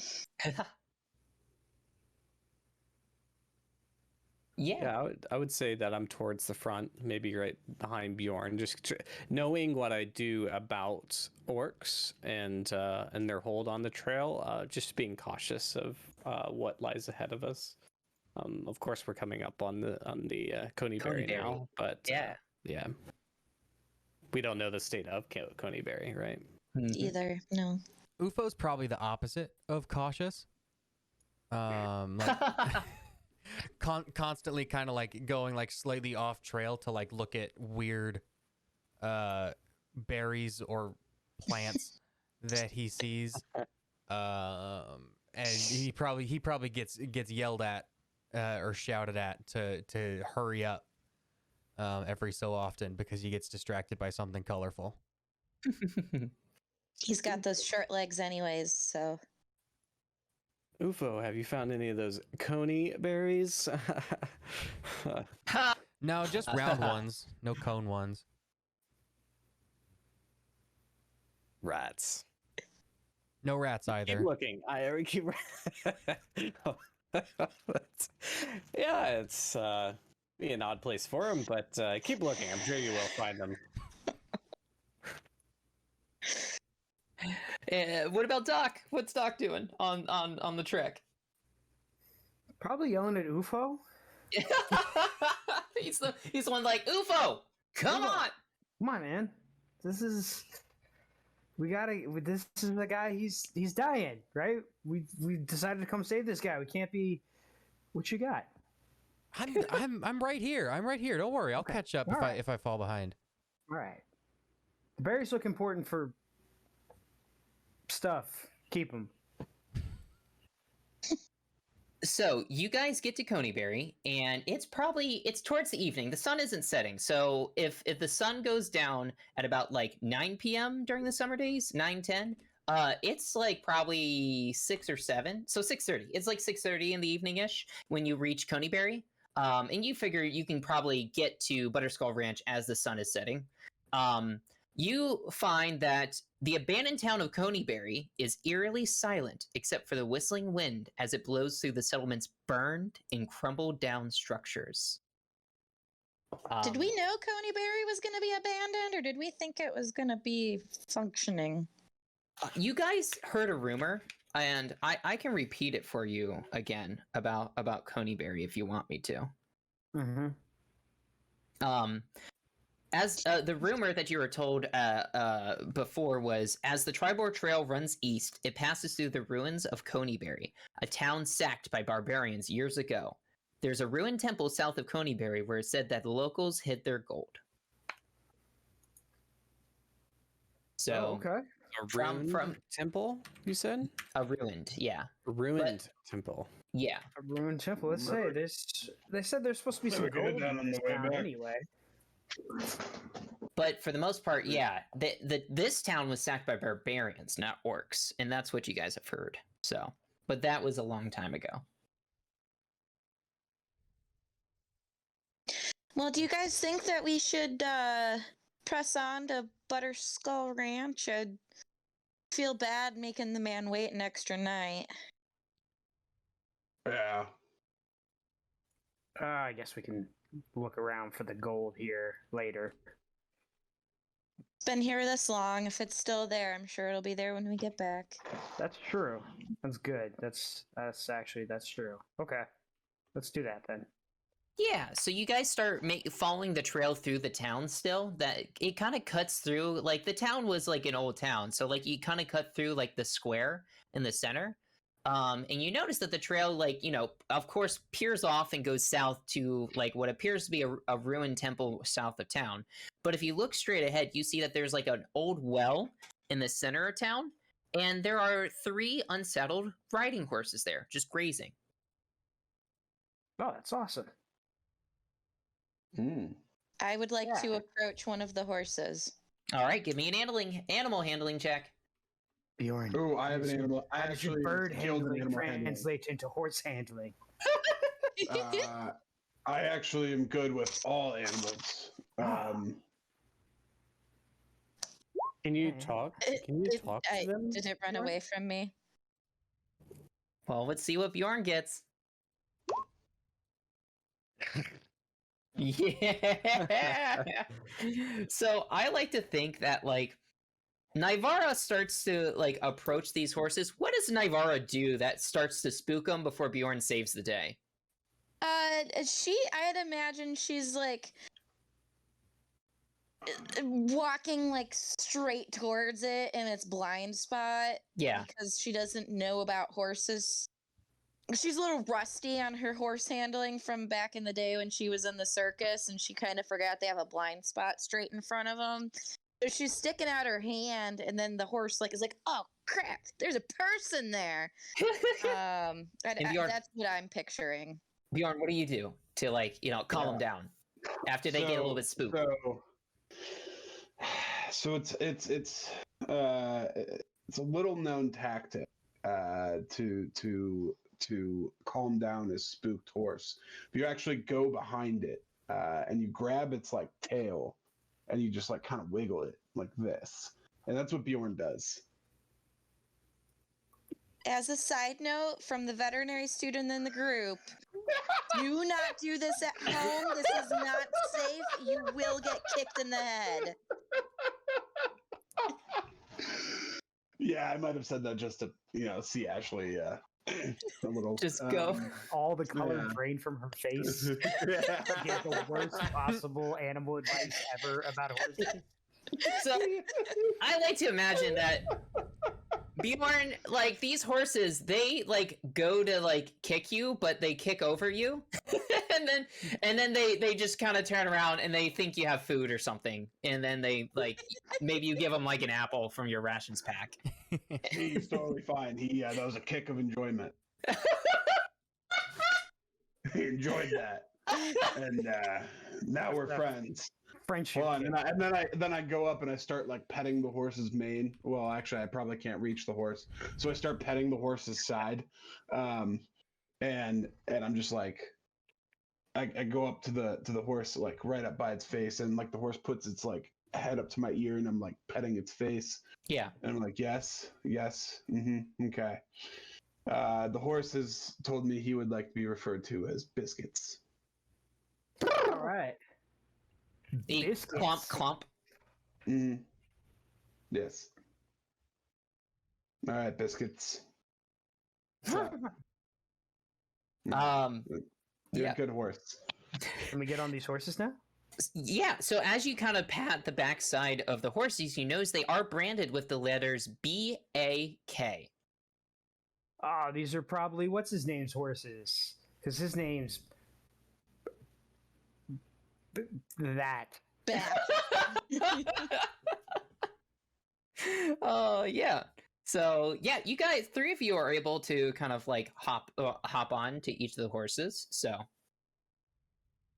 All right. Well, I obviously ride Biscuit. yeah, you ride Biscuit. Biscuits. Biscuits like gets down and allows you to climb on top of. Yeah. Is there a gray one? Sure. Oh yeah. I'm gonna Yeah. get on that gray one. And I'm gonna be like, I'm calling you Gravy. Which Come on, ho- UFO. Which Come horse on, is Gravy. the biggest? Wait. I want UFO, UFO wants. you can join me UFO on, wants to ride the if you can biggest join horse. me on. If you want to join me on Biscuits, you may. I appreciate the offer.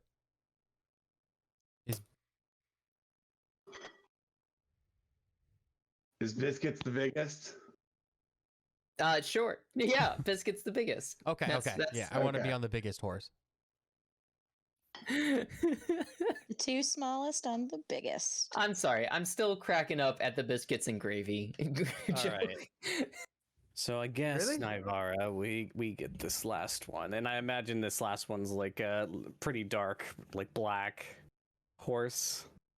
Yeah. Sure. Let's name him Sausage. Yes.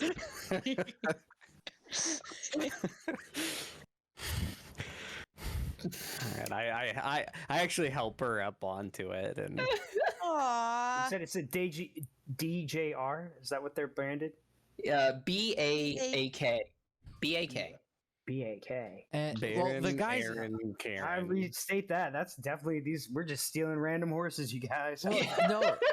UFO takes out the quest paper, and his name was Alphonse Calazorn, and it was Butterskull Ranch. So maybe it's like Butterskull Alphonse Calazorn. Oh, I was looking at the wrong. Maybe he's a Baron. It's Baron Alphonse. Baron. He was a Calazorn. sheriff. I don't think he was a baron. Maybe. So- I mean, you Maybe could it's be like a Baron of Butterskull the Ranch. Baron City. Calazorn.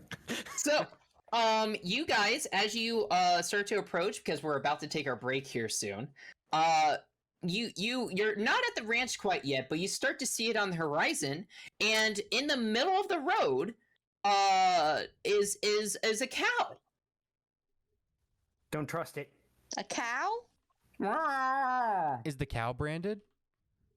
As you approach, it isn't scared away. It actually kind of turns to you and like probably licks your coat or something and starts nibbling on it. And you see BAK branded on it as well. I would like to get my rope out, fasten a lasso, Yep. and try to rope it. Give me a would that be a sleight of hand or acrobatics? I'll allow either or for like the dexterity I would say with your something hand. with dexterity, yeah. Yeah, whatever you like to use, acrobatics or sleight of hand. I'll allow either or to kind I'm of proficient in both. Well, yeehaw this cow. While Ashley's making that roll, I want to whisper to Bjorn. It's like, Bjorn, tell Biscuits to take it to us take us to its home. Biscuits. I'd imagine I Take us throw home, the boy. rope and it goes 2 feet because I've never tried to rope anything in my life. Since you and Novo are on the same horse, Novo, are you gonna help her out with doing this? No, he's on the horse with Biscuits. Novo is? We're on sausage. Oh, Yeah, I thought they were I'm on sorry, sausage. UFO. Sorry. I thought you said UFO, man. Oh. Very interesting. All right. So you're not helping her out? Okay. I'll help her. I'll help her. Okay. So what is your animal handling check? For me? Yeah. Oh, What's- it's not good. Okay. Ashley, just roll your same check with the same +4. Because your modifier is higher. Because normally it's a different check for Novo with animal handling, kind of like doing the horse and whatnot. But since he is trying to help you out, we're gonna do like a normal help Good. check with using the higher modifier. Is it good enough? Surprisingly, yes. So how it helped you was like you missed the first time, and Novo maybe sees you do it, and the cow isn't moving, so he just stops the horse, and then you just kind of lasso it while it's right next to you. He just like walks over. He just kind of like walks the horse over to it and puts it around its head. Yes, that. Uh, Just loop it over. All right. Yeah, I kind of want to learn the cow's name. Yeah, sure. I don't think talking to animals is a part of animal handling, but you can try talking to the cow. Yeah, I want to try talking to the cow. Go ahead. Go ahead and do some animal handling.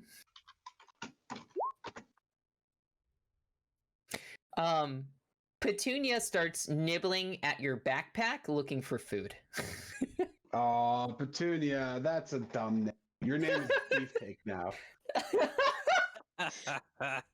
I like to think that maybe these animals can talk to you, Bjorn, but you never say what they're actually telling you.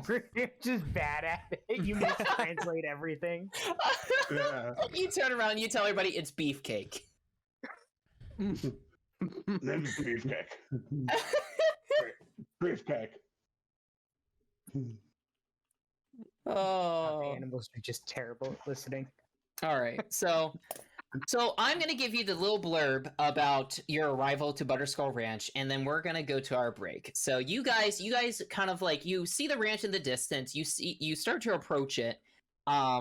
Here's kind of what you see as you approach it. Butterskull Ranch occupies a large plot of land. Oh, let me drop you guys on Butterskull Ranch. All right. Can you guys see that okay? You guys kind of see like the fields and stuff like that? Mm-hmm. Okay, good. Mhm. All right, go ahead and put yourselves on the Triboard Trail, like right down here.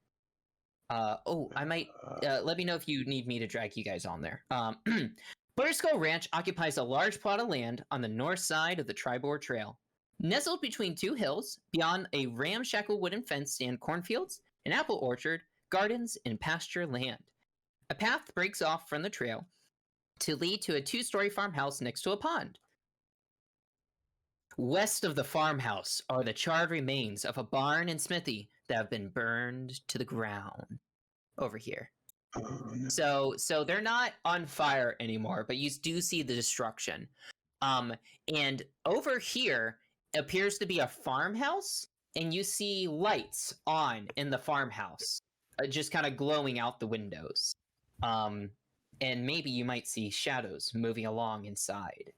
So, DM, what do we see next? Yeah, so it's the sun is setting. You've reached the ranch now at like 9, going on like 9:15. The sun is starting to set, and as it's starting to set, you do see lights up in the farmhouse up here.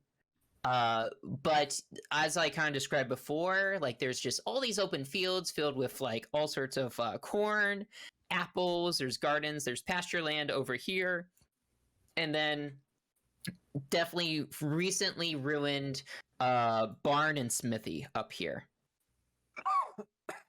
So you guys are at the southern end, just coming off a Triboard Trail. You're right outside these cornfields here. What are you doing? Guys, maybe we should go up to that farmhouse with the lights cautiously, because who knows where the next orc is, but I feel like that's our best bet of finding Alphons. Unless it's just a hideout for orcs, but you know, we'll have to find those Yeah, too. It looks like there's some barriers, so we might be able to get up to that fork in the road and be able to get a better view of the house from there, see what's really going on. We're gonna have to stay low, travel not super fast on the horses, but maybe we'll need them just in case. I don't know how Yeah. far it is to there. So it is from where you're standing 5, 10, 15, 20, 25, 30, 35 feet. The first Okay. fork. And we're dismounted then, I guess, by this. If you want to, you can be still on the horses, but I was just placing them down there just so. And let me know if you can't control the tokens, but I should have given access to all players for them. Okay. Mhm. Yeah. Can I? Oh, you know what? Can I make out if the figures in the window are orc or human? Like, are any of the are the shades drawn and I can't see, or like are they are any of the windows open? The shutters seem to be open because you can see light, but I don't think your vision is that good to like see this Okay, far cool. away. So Little too you far off. would have to get closer. Yeah. Sure. Yeah, let's go down to that fork in the road then. Now, it sounds like you wanted to be stealthy about this. So, if you like, if everybody is participating together and kind of like sneaking along, we'll do a group check for stealth. Does that sound good? Yeah. Okay. Cool. And that's typically using the person with the highest stealth modifier, correct?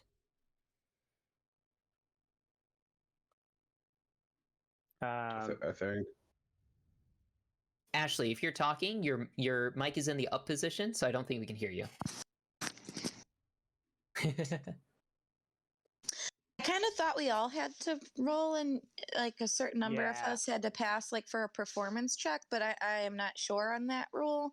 It depends if Spencer You- wants this to be a group check or if it's like one person being helped by everybody else. Yeah, I think I we like. have to do it to say it. What were you gonna say, Justin? I know. What were you gonna say, DM? I was gonna handle this as I've seen rules where with group checks we can do it like we have been doing with performances, but for situations like this, I have seen group checks where we just have the stealthiest person or whoever is the most skilled lead the group in it.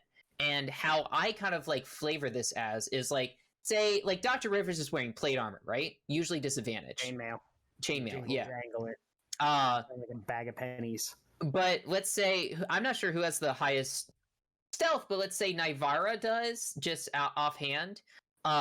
If you guys are kind of like creeping along, maybe like Doc is about to like step in like a drop, like a puddle that will shake his chains a bunch, and Nivara kind of like catches him and like holds him back and stuff like that. Like she's watching out for the other party members that maybe aren't as aware of how to be stealthy with it, right? So that's how Okay. I kind of flavor this check. I was just gonna have one person make whoever has the highest make the roll for the party. I do If have a everybody is plus okay 4. with that. Cool. Then Doc is gonna walk over and he's gonna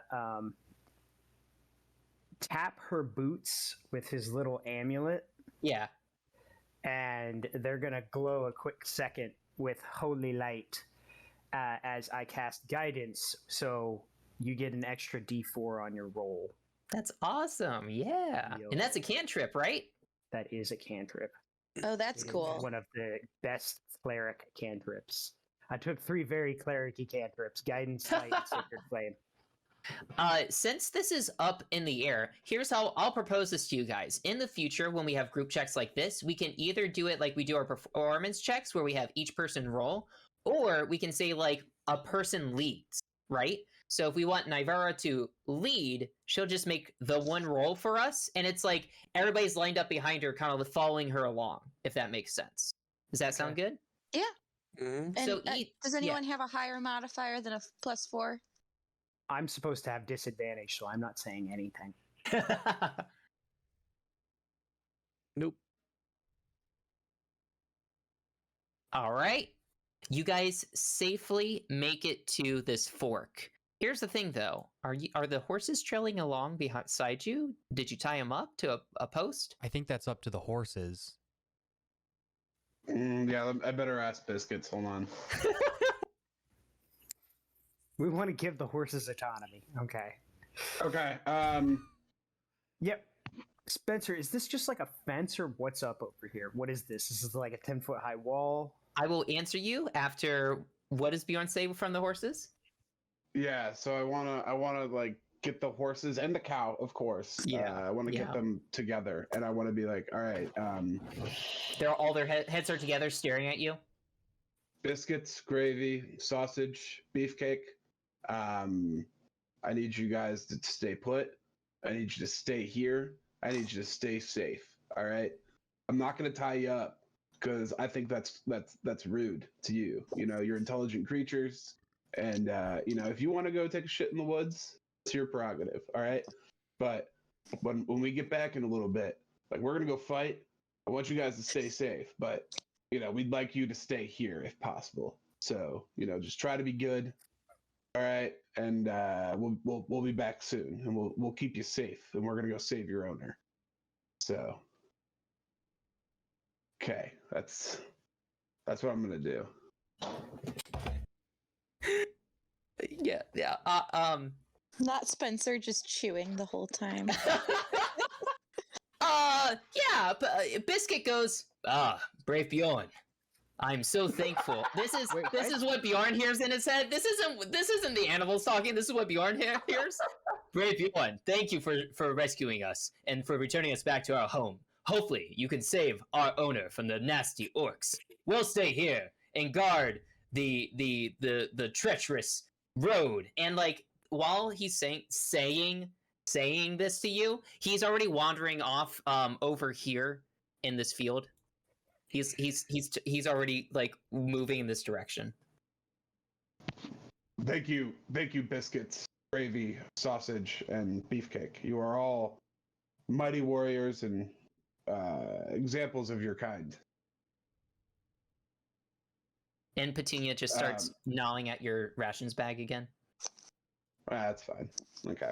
And I give Petunia, well, this is going to be weird, but I have some beef jerky in there. No. Persimmon. No. Okay. All right. Persimmon. All right. Well, I don't have any vegetables. I only have like meat rations. It's pretty much gonna be beef jerky. So if the DM is saying that it's chewing at my bag, the DM is then saying that this is a cannibalistic cow. All right, fine. She wanders into the cornfield and disappears. Now she's eating corn now. She's fine. That 20 motherfucker. Bjorn, you scared off the cow. She smelled her family in there. Apparently, and you offended her and the cow 20. gods. Oh, okay, cool. Well, okay, so you guys are at the crossroads up here. So I'll go ahead and move you guys up. And I can kind of describe what you guys kind of see. Oh, what's your marching order, by the way? I think Well, I I was guess leading because I'm Nybara's trying to front. keep everyone stealthy. Yeah. Yeah, I should not be in the front this time. I'll go next then, just in case Nybara needs to like catch me. And maybe she's like, I don't know. Don't step in that hole. If I had Walk known- quieter. Well, you know, actually, I could have asked Do better. my deity. Just, and he's whisper screaming. Just so you know, I could have asked my deity to make us all super quiet. Just, I didn't know sneaking was going to be involved. All right.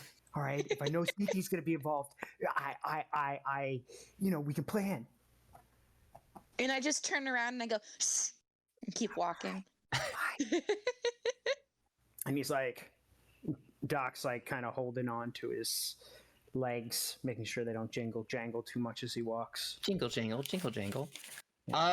Whoever has the highest perception, can you give me a perception check? Which I believe is Dr. Rivers. It is Doc Rivers. Because your passive is 16. Actually, your passive is high enough. Here's what happens. So you approach this kind of crossroads up here, right? And like all of a sudden, inside in the cornfield that you saw, Beefcake disappear into, you hear some rustling, kind of like closer, getting closer, and out of the corn pops a pig. Doc raises his mace in surprise and shock, and comes to normal terms. Oh wait, okay, well, What? I thought you said I this think- was a ranch. It is a ranch. yeah, ranches have pigs. Why is corn growing? It's a lot of different stuff. Okay. There's corn, there's an apple orchard, there's gardens and pasture land. So A lot of crop Like a growing for a farm, not ranch. a ranch. Yeah. yeah, Gotta eat. Yeah, corn's for the animals. yeah. Well, there's plenty of stuff to eat for the animals. And Doc, what you'll see is out in the fields, there's actually a bunch of pigs just roaming about and eating the Oh, corn. okay, Yeah. all right. You actually- some pigs got out. But Yeah. I say we just let them be. Let's try not to spook them as we go through. Yeah, we can wrangle up all the animals at the end. Yeah. Let's just deal with the making sure The fire, possible orc invasion. fire, the orcs, the rancher. I feel like those are higher priority right now. Yep. Yeah, I think we should leave the ranching to the rancher when we find him. Animals aren't really our responsibility. Cool. Unless, hopefully, these aren't magically transformed pigs. But I don't know. Orcs probably don't have that kind of magic. Now that's sea Uh, nymph stuff. Let's continue down the fork Why then. not? Yeah. Sure. Again, Spencer, we Stealthily. didn't address if these are just like Oh, Yeah. yeah, I'm sorry. post fences or Yeah. 10-foot-high walls or what. There. Thank you for bringing that up. I'm sorry. I missed that, Justin. Yeah, they're like normal fence posts. So what are normal fence posts? Like 5 feet tall? Is that how tall they Mhm. are for like a human? Sure. They're like 5 feet tall, and they're just kind of like separators. They're like, they're just 2 posts and like 2 wooden planks that go across. They're not like super detailed or anything like that. They're just kind of like that. Okay. Yeah. Cool. I guess I'll try and like hide as best is this corn right here? Yeah, it's corn. So this is corn. I believe this is the apple orchard. Why don't is the Pasture corn, lands like, is out here. person height? Well, it's summer. Corn is tall in the Knee-high by summer. July. Knee high by July, so it's knee high. Okay. All right. Can I like crouch down along this path here? Yeah. You guys Go are gonna that way or move. through the corn? It's knee high for human though, right? So Oh yeah, UFO could just probably walk along free along the corn. I'm practically invisible. My blue robes blend in with the this is blue corn, right? I'm sure. Definitely. Hmm. Nah. most definitely. Probably all just green, but it's nighttime, so you still might blend in. It's, probably looks a little bit blue in the moonlight. Yeah. So where are you guys planning on going next? Are you trying to get to this fork in here? Are you going to be moving through the corn? And what's your intended location? Are you coming over here to what appears to be the ruins? Are you going to the farm or the house? So I'd like to get around here and then maybe cut through here so we can get to the house a little bit better. Maybe Yeah. reassess what's going on once we get around like right here. Yeah. Is that what everybody else wants to do as well? Sure. Because these are the pigs, right? Yeah, those are pigs. Cool. Yeah. All right. Walk along here. Let's do another stealth check. Are you giving guidance Guidance to again? Yeah. Roll that guidance. Nice. Oh no, not just +4. You have to roll a d4. Sorry. No, +4 is her 24. Modifier, Is- though. Yeah, that was her modifier. Yeah. And then she rolled 2, so it's 24. You guys My are bad. fine. You're sneaking up. Are you staying to the trail, Ashley, or were you guys moving to the corn, like over here?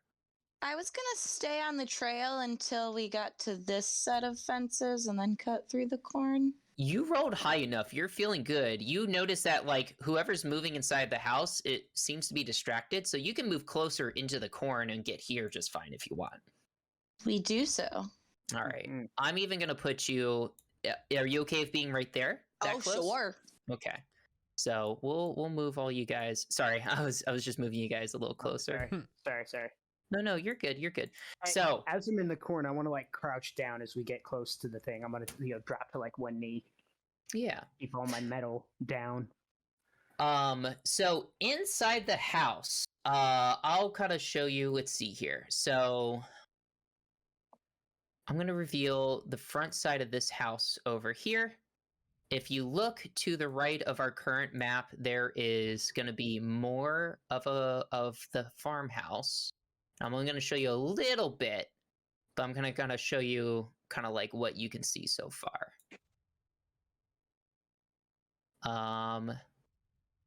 You kind of see some stairs that lead up to a patio. That's right here, right in front of the house. Kind of leads in, and I'm not sure if you guys are you able to see kind of like the front of the house to the right of where you guys are on the map? I can see this first floor here. Yes, exactly. That's what I'm talking about. Okay, cool. So yeah, there's like little patio steps that kind of go out into like this door to the left here. But this window that's to the left of it, that isn't the shadows you see. There's 2 windows over here on the right side, and that's where you see like all the lights and like a bunch of movement going on inside. And they are large hulking creatures. So you can take a pretty good guess that those are the orcs that you guys have heard about moving about inside of this room over here. So but yeah, so you see there's just this front door. The other sides just seem to have windows that all open, by the way, so you can clearly see kind of like a little bit inside, but it's a little hard to see. It seems to maybe be like a dining area on the right side, but you can't really tell on the left side at all. But going back to the map over here, you do spy over near the water a couple of bodies. And when you say the windows are open, do they look like Yeah. smashed pride open? No, Okay, they're just they're open. just open. And the Yeah, door, they're like- is that showing like signs of forced entry, or is that just like It's not. No, it seems to be shut normal, and it's not destroyed at all. Mhm. So Okay. Can we get closer? yeah. See if- yeah. Since they're distracted, I'm gonna try and get. Are you going like up to the house? I'm trying to stay like. So can I cut through? Can I kind of like crouch through over to where Nivara is, Mm-hmm. and then how far is it from there to the house?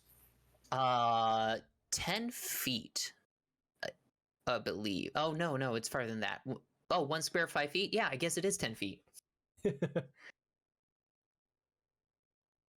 Can I kind of get close and then get underneath like a window, like Yes. So scoot over real fast? to peek in the window compared to just getting up Well, I to the don't wanna- house. I Yeah. just want to get up to the house right now. I'm not peeking in windows. Okay, yeah, because that's to peek in. That's going to be a higher stealth check than it is to get up to the Absolutely. house. And So- you have a disadvantage, Doc. I do. I Sorry, do. you said 1 square is 5 feet? I don't understand it either, Dalton. It says Yeah. right here on the bottom of the map. That doesn't make sense to Scale me. is weird. Because, yeah, if you look at the farmhouse, clearly that's like normal 5 feet. I think it should be like at least 20 or like 30 feet from you guys. Okay. But Yeah, that Because so you're that, telling that'll me the change. house That'll is change what I'm gonna 7.5 do. feet just so you long? know. yeah, I know the map says 1 square 5 feet, but I think this bigger map, it should be like each square is like 15 feet, I think. Okay. Does that seem Is fair, it still guys? the I think that Tamale? makes sense. Yeah. Nivara, can you go see if they're gonna if those two if I see bodies over there, can you check and see if they're alive? Can you think you could maybe avoid getting caught? I can try. I will Alright. try. And I'm gonna touch my amulet to her shoes again. Boom.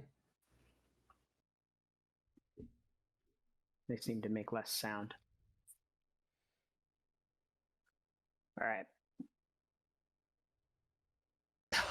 You are nailing these stealth checks. Wow. 22. Oh, that's great. Okay, cool. Yeah. So Nivara, you're making it to you're doing to the corner of the house just fine? That's what you're I doing? wanted to get to those bodies. Yeah. Okay. Yeah. Just move yourself over there. You're good. When you move over there, you actually notice there's quite a few, just kind of littered about. Goodness. Are they orcs, humans? So the blue bordered ones are humans. They appear to be like farm hands. So it's and they've been sitting here for like a week. Oh, Like, they stink. They are smelling bad. But next to him is an orc over here, and then even over here is also an orc. So there's 3 human bodies that you found and 2 orc bodies that were just kind of like to the side of like the road or like the trail between like what appears to be the farmhouse and like the burnt down Smithian barn. So And they're like, the orcs are also obviously decaying. yeah. They've Okay. been there they seem to be decayed the same amount as the humans. Okay. Mm. Can I go back to Doc Rivers? Should I roll another stealth check? No, you're fine. You can make it back. Okay. Yeah, they're all super dead, like decomposing. All right. I threw up a little bit back there, actually. It was pretty bad. Don't go We- back over there. All right. Well, we've got a couple of options.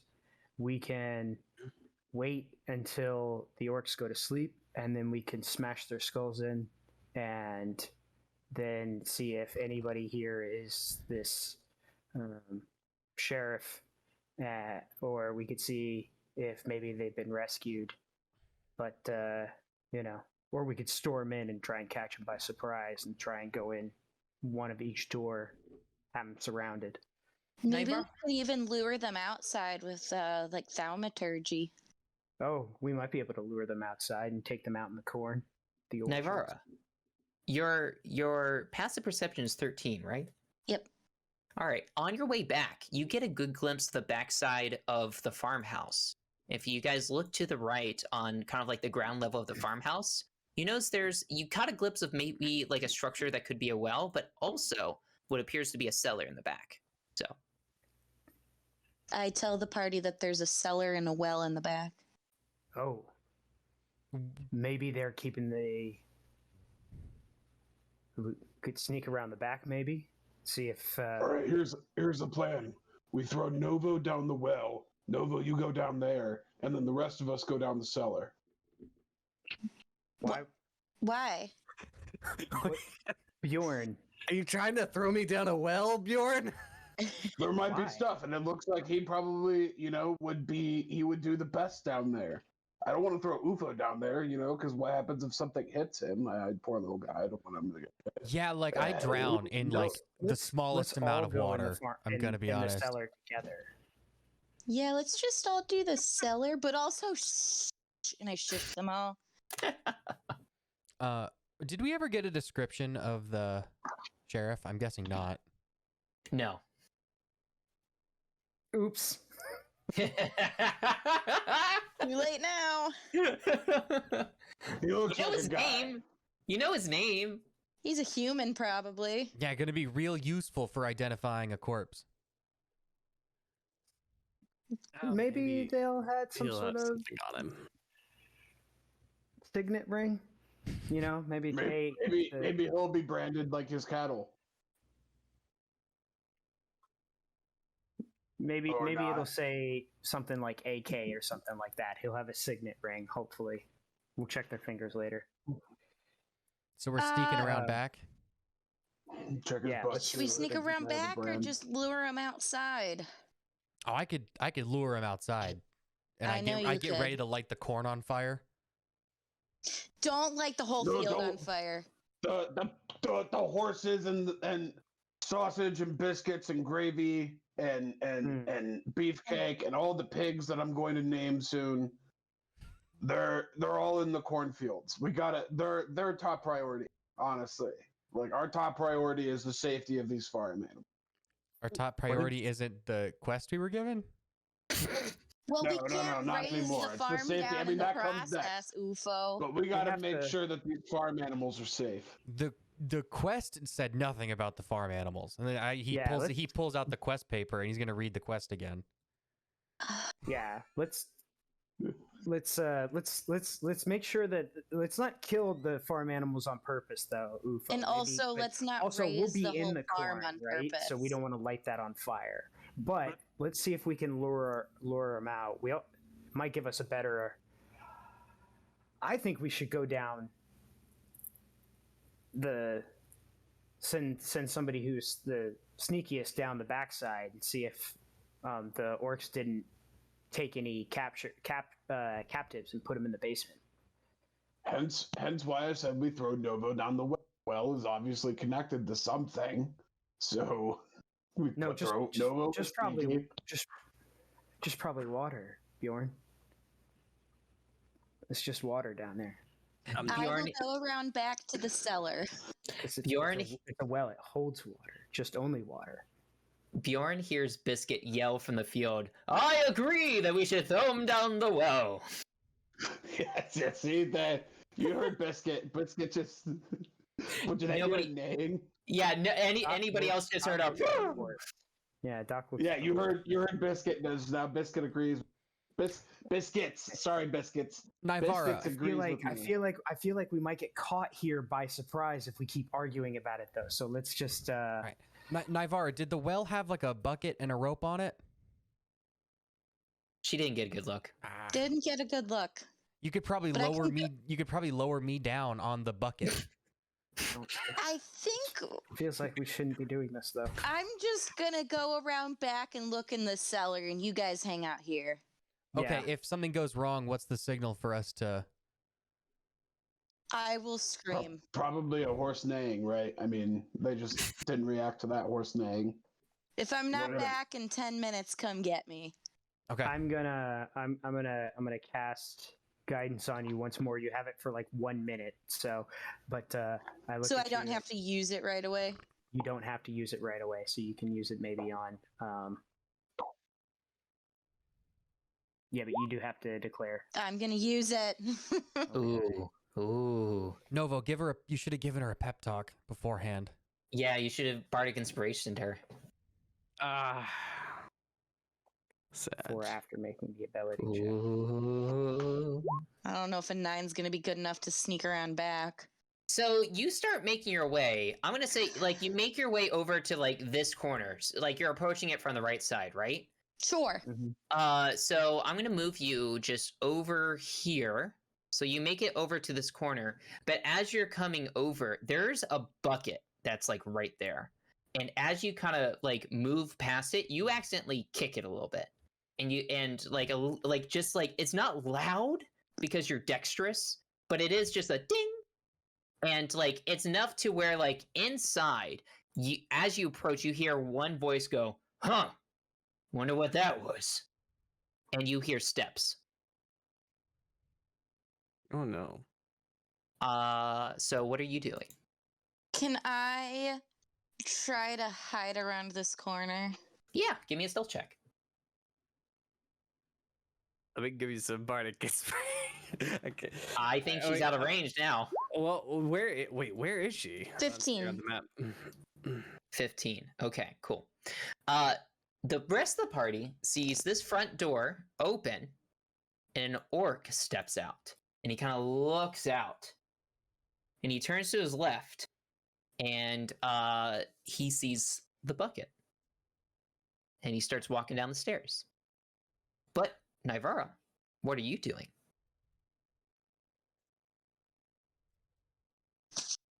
I would like to.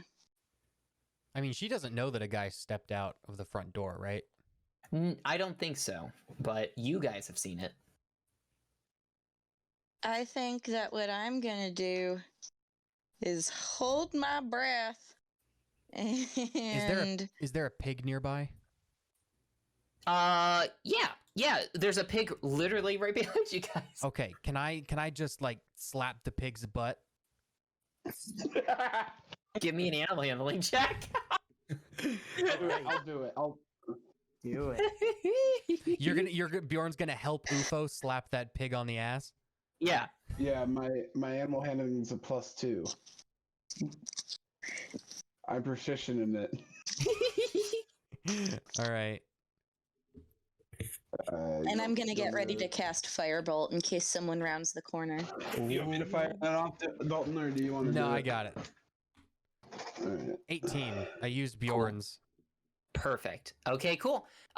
Yeah, you slapped the pig, and I'm guessing you kind of like positioned it so it was like facing the farmhouse and slapped its back. Is that what you were doing? I Like mean, its ass, yeah. it was So it runs whatever near the direction. farmhouse? Whatever direction the pig was facing is the direction it was facing. The goal is to just get it to make noise and run in a direction. Yeah. Okay, yeah. So you slap that pig and it just goes and it like squeals and like runs over here. And the orc sees it. He just sees it run across and stuff like that. And he goes, pigs. And he starts turning around. Ironic coming from an orc. Wow. But yeah, so if Nivera waits for a second, the orc goes back inside. And Do you Nivera, think you probably just hear footsteps going away and like a door Okay. like opening and shutting again. I would like to continue sneaking around back. Cool. Go ahead and give me another stealth check to see if you can make it to the cellar. Okay. 17. Perfect. Nice. You're fine. Less make it- mishap this time. You make it to the cellar just fine. You do see that there are some back steps to. Oh, this is a porch back here. Sorry, this is like a porch in the back. I'd So- also like to see if the well has a bucket hanging from it, since Uh, Ufo asked. Yeah, it doesn't have a bucket hanging like from like a post above it, but there's a bucket next to it with rope tied to it. Okay. I make my way over to the cellar. I want to see if it's locked. It's not. Okay. Yep, you can just go down in it. Do you do so? Yes. Okay, cool. Stealthily. May I direct your attention to right below yourself to the cellar? And let me read you a description. The cellar has a dirt floor, walls of mortared stone, and an 8-foot-high plank ceiling braced by wooden pillars. Tied to a chair is a large figure with a burlap sack pulled over his head. Shelves along the walls are lined with skulls made of butter and protected by a thin coating of wax. As you step down these steps, you hear a gruff man kind of go, "All right, you back for another taste? All right, I can handle it." I'm gonna go. Shh. I'm here to save you. That ain't an orc. Who are you? Name's Navara. I'm a bard, so this really isn't the best task for me. Not sure why I got picked. Let me get you out of here. though. Oh, shoot, honey, I am sure glad to hear your voice. I've been down here tied up and beaten to a pulp. I am so sorry. Let's try to be quiet. I take his Oh, I can't tell you how happy I am. And he starts like continuing to just be thankful. So what are you doing? Are you untying him or are you I taking am the sack off? untying him and taking the sack off. Yes. All right, cool. So you take the sack off his head, and it is a half orc. It's a half orc, and he goes, "Oh, mighty thanks, young one." And he sticks out his hand. "I'm Big Al. Big I Al take it. Calazorn." Nice to meet you, Al. There are still a bunch of orcs upstairs. Let's get you back to the rest of my party, and we can go from there. Yep. That sounds good to me. Hey, but before you go, do you see that right over there? Here, follow me, youngin. I follow him and I'm like, sir, we really ought to get going. I know, honey. I know. Just you're an adventurous sort. I know an adventurous sort when I meet him, and we'll have this discussion with your party when we get back. But I do want to say that if you save me and mine, I will humbly thank you with some of my rewards that I have upstairs. But I also want to point and direct your attention to this mighty fine chest over here in the corner. This isn't particularly mine. It is actually the orcs upstairs. They were bragging about it from a wagon they hit before they hit on my poor old ranch here. And it's locked, as you can see, but I hear that the orcs upstairs have a few of the keys that unlock it. So before you leave, I do want to say that you should probably unlock this, and whatever inside is yours. Sounds great. We will table that for now. Let's go upstairs quietly and try to get this sorted for you, sir. All right. Well, no need to tell me twice. No need to be so hasty. I'll follow you along. Show me where your party is. I would like to start working my way back to the rest of my party. Now, I should tell you about how I procure these butterscotches. And he starts going on. So go ahead and make a stealth check to get back. God, is it a disadvantage? No, I'm just hamming it up. I feel like it should be a disadvantage. If you want to, I'm not going to stop you. No, don't die. Actually, no. You didn't check inside the chest. I Well, freaking she rolls Now a you're nat advocating 20. for disadvantage. What's No, going on? even with disadvantage, she got a 17. She's fine. She got a nat 20 on the other. No, that was from my previous I've got check. so many Oh, was it? questions. Oh, you got nat 20. You're good. Yeah, you make it back just fine. And you learn how to make butter into the form of molded skulls. When we get back to the party, Yeah, I'm moving Big Al up there. You can move yourself back to the party too. Quick thing, guys. We got Big Al here. Owner. Big Al! Nice to meet you. Big Al of Big Al's Ranch. This is I my shush here him. humble ranch here. I shush him And- again. I'm like, shh. He shakes all of your hands. Oh, hey, Big Al. Nice to meet you here. I've been trying to take care of all of your animals. Biscuits is really cool. Yeah, that's what he Biscuits? told me his name was. The big one. He told me his name was Biscuits. Biscuits, sausage, and gravy were their names. The three horses, and then the cow's name I think was Beefcake. That's Alex, Lily, Bella, and Petunia. Nope. I think you Nah, might have man. found some different horses, my good sir. All right, hold on a second. Oh wait, no, that's not a good idea right now, Bjorn. That's really not a good idea. All right, we'll confirm this later. We don't have. All right, never mind. Yeah, I'm gonna we'll stop we'll talking table now. this discussion now. Y'all, I imagine, is here to save my little farm here that was ransacked by those dastardly orcs inside my home. Yeah. Yeah, I think that's what we Yes. were getting through talking about. Yeah. Yeah, we definitely weren't thinking about lighting your home on fire. I'm gonna pretend I didn't hear that. Well, I will say there are probably about, let's see. There's probably about 15 of those two nasty orcs after we took care of a couple of them, but unfortunately my farm hands were more accustomed to the lay of the land rather than the art of the sword, if you know what I'm saying. So, but me, I'm a retired sheriff. I know how to hold my own. Unfortunately, it's just when there's 15 of them, it's only so much a man was gonna do. But if you happily heal me just a little, wee bit, touch me up just a poor little amount, I will happily rush in there and take on as many of those orcs that we can handle. Do you perchance have a extra weapon on hand that I can do a little bit of damage with? Oh, You gotta give him. I can give him my crossbow.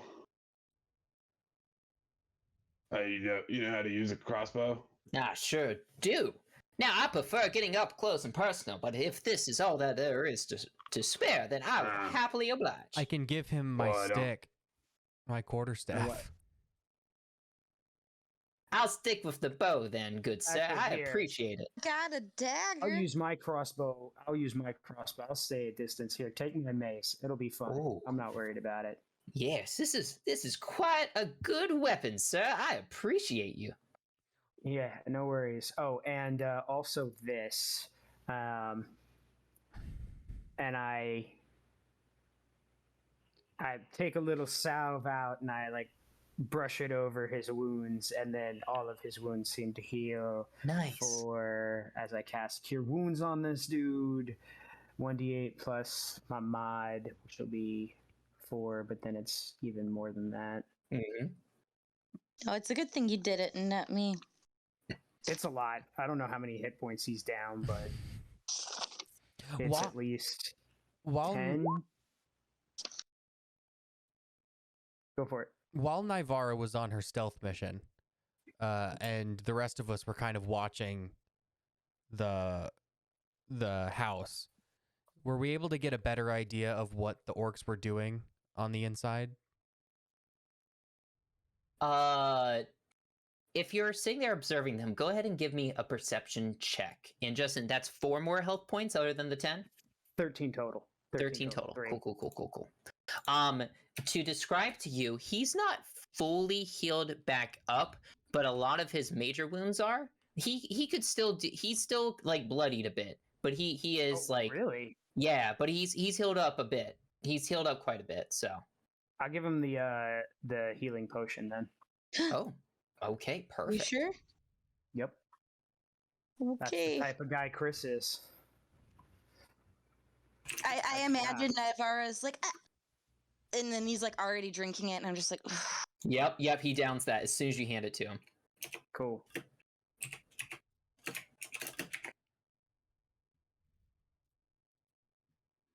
Sorry, I'm just.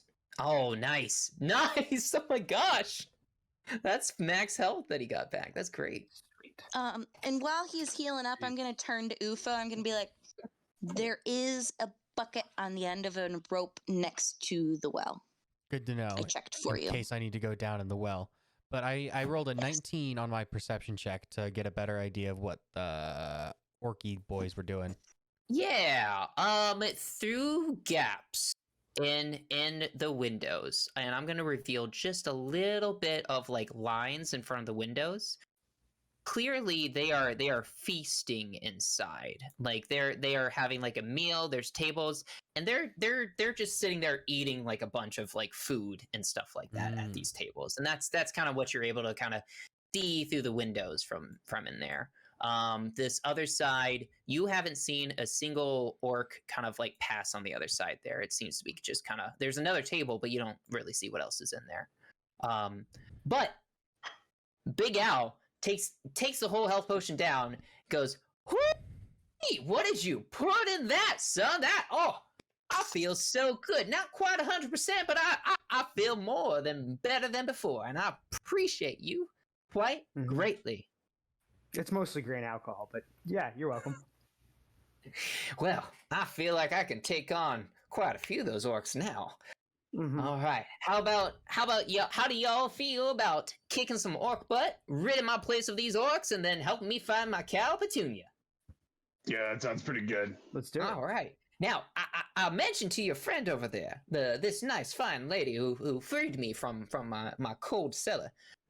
There is a chest down in that cellar that these no good orcs stole from another passerby, but if they were doing anything like they did to my poor farmhands, they are no longer with us. So, if you find those keys and unlock it, then that's all yours. And if you help me find my dear Petunia, well, you good sirs find yourself in possession of a mithril chainmail.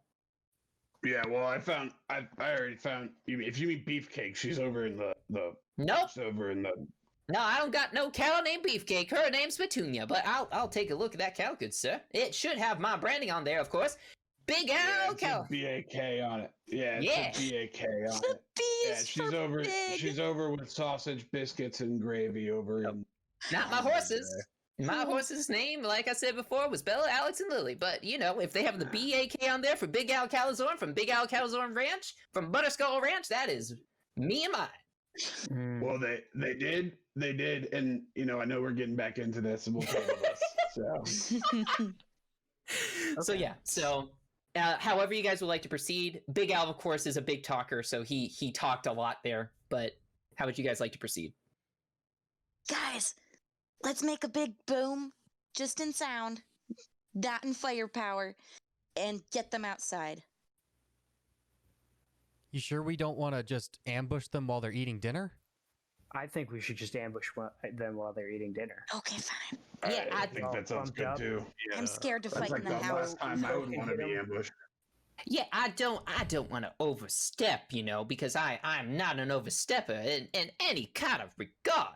But I do want to say, well, miss, I do appreciate you saving me and whatnot, but if we attract all of them out there, they'll all be gathered in one open space and we could get surrounded. That's how me and my farmhands feel. So if we sneak through the house and knock them all out, one by one, well, mostly one by one, I think we can handle them just fine. Fine, just fine. Fine, just fine. All right. I don't know that we're going to be able to knock them out one by Kill. one if they're all eating dinner together. Well, yes, but I'm sure some of them are sleeping upstairs, and if we're quiet enough, I'm sure we can just, you know, before they even wake up. I don't know how to do many things quietly. Does UFO say this out loud? It's kind of like under his breath to himself, like he's kind of thinking, he's like, what can I do that's quiet? And he's coming up blank.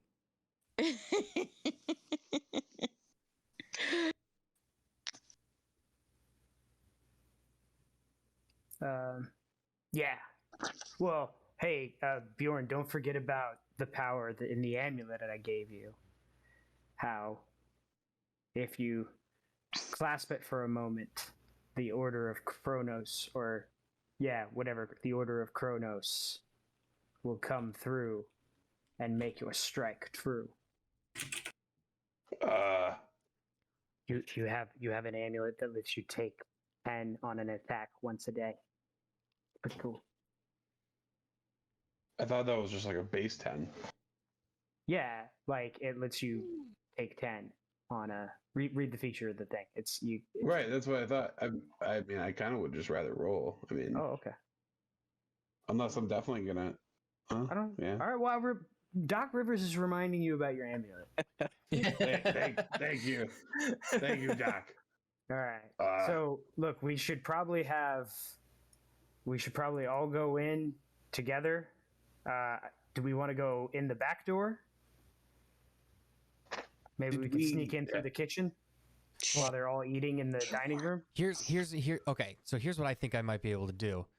If I post up outside one of these open windows, I can drop like a flaming sphere right on top of the table and start moving it around into them. Ooh. And then you guys rush in assault team style in through the front door. I can as well cast Fairy Fire. If I'm able to see where they're grouped, it'd give us quite an advantage as we're coming through. Okay. Awesome. Yeah, I think we just need to start killing some orcs. Let's do it. If Doc, as you mentioned, like the back door, Big Al kind of perks up and he goes, I should mention, and he's gonna kind of describe the back door for you. If he tells you that if you go into the porch, while one door leads to the dining room, the other there's a stairs in the back that goes upstairs. But he also communicates to you there are stairs in the dining room that go up as well. So I revealed those areas on the map if you guys can see. He just kind of describes a little bit more of like his like house layout and says like kind of like, oh yeah, the back kind of leads you up the stairs, and then also there's stairs in the dining room area. So Okay. Well, we can either cut in through that back dining room and we can just go in blasting, or we can go upstairs and take out the orcs that were sleeping. Right? Is there anything else we need to know about the house, Big Al? He just says that this area that I'm highlighting over here, that's next to kind of like the dining room, that's a kitchen. Then it's a dining room, and then upstairs is kind of just like an open area for like with tables and such for games or just lounging, and then like several bedrooms for him and his farm hands. So. All right. Well, it looks like they're all probably eating and not sleeping. So let's just storm in through this back door here and have at 'em. Yeah, that sounds like fun. Let's do it. All right. I can play some bagpipes. And before we go in, Bjorn,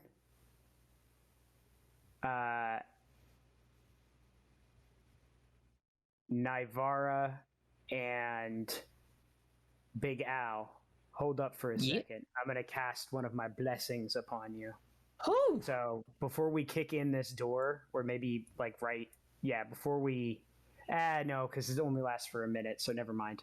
I'm going to have to do it in the heat of combat. I have a quick question. What's up, Ash? When did you cast the +5? I'm assuming the +5 hit points already wore off. Yeah, it's 8 That was, hours. A while It's 8 ago. hours. Yeah. Cool. If it was earlier in the day, but it's in the evening. Oh, so that was like the previous day. It was the day before, though. Yeah. So this is long worn off. So just give me one more stealth check to kind of see if you can make it back to there without alerting them. So if there's any guidance or inspiration that wants to be casted. Yeah, I'll cast guidance if I can. If this is a guidance situation, yeah, let's do it. Boop. Nope, I don't think you need it, but still good. Yeah, so it looks like UFO and Novo, we're gonna post up like crouching down beneath the windows up front, Yeah. and we're gonna be kind of like watching, waiting for like to hear some ruckus, and that's when we're gonna spring into action from outside. Sounds good. Also, quick question. Justin, what did you cast on me? I'm sorry. Guidance. So Did you cast something on me before, though? I'm like, oh, you decided not to because it only lasted a minute. No, I'm good. Yeah. We're good. Good. We're good. Bless is something I'm gonna have to do in combat. Nivara and Bjorn, can you move yourself into position?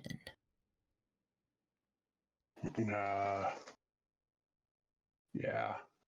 All right. Oh. But There. that's the first thing Okay. I am gonna do. What are you gonna do? Bless. As soon as we like kick in the door, I'm gonna cast Bless on Nivara, Bjorn, and Big Al because they'll get for a minute. They're gonna be able to add a D4 to any time they make an attack roll, saving throw. Yeah. That's the back door, right? Yep, that's the back door. But you guys Is can my back position door yourself stairs in this like or- area right over here. All right. Yeah. Big Al's gonna be like right there. Cool, Yeah. cool. All right.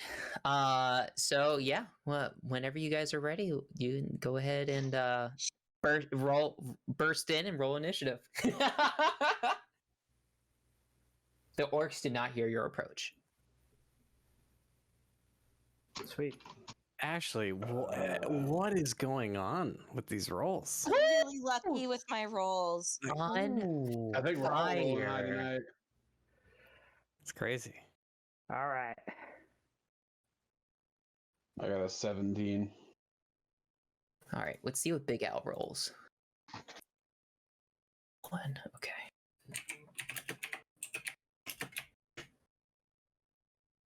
Oh, Big Al isn't going quick.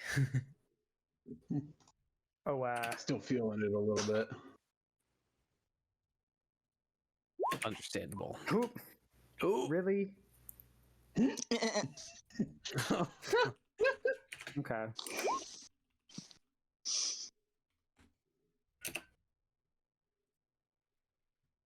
Okay, what did Doc get? A 2? A 2. A flat 2? Yeah, it's just a flat 2.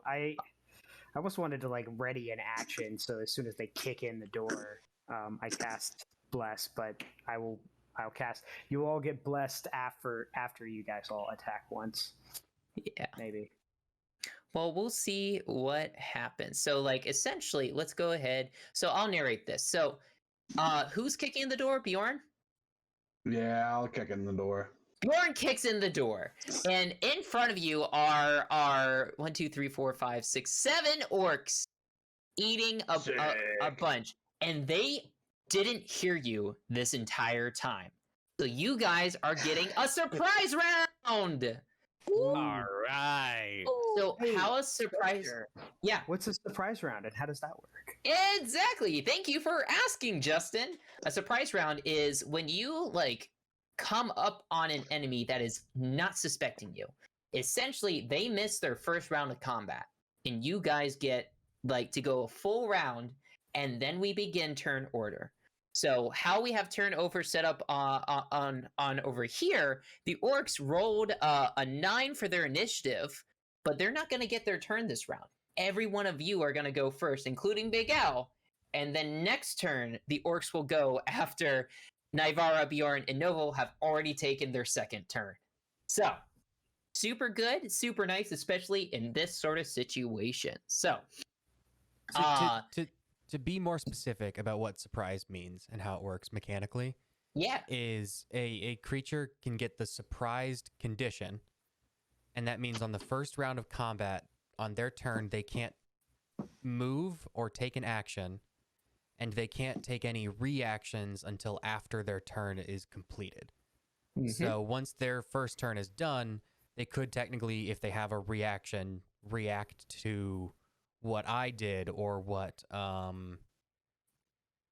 Big Al did or like what Doc Rivers does. They just can't take a move or an action on their own turn. So opportunity attacks are still in play. After they've taken their turn, yeah. Yes. So yeah. Well, if it's okay with you guys, Naivara, I want to double check with you first. You rolled higher than Bjorn, but are you gonna just let Bjorn run in first and then take your turn? If you Yeah, that's fine. if you could, because the thing that I'm gonna do is it's got some AoE to it. So All right, Bjorn, what are you doing? so I say, man, I've been waiting to try this out. And is it?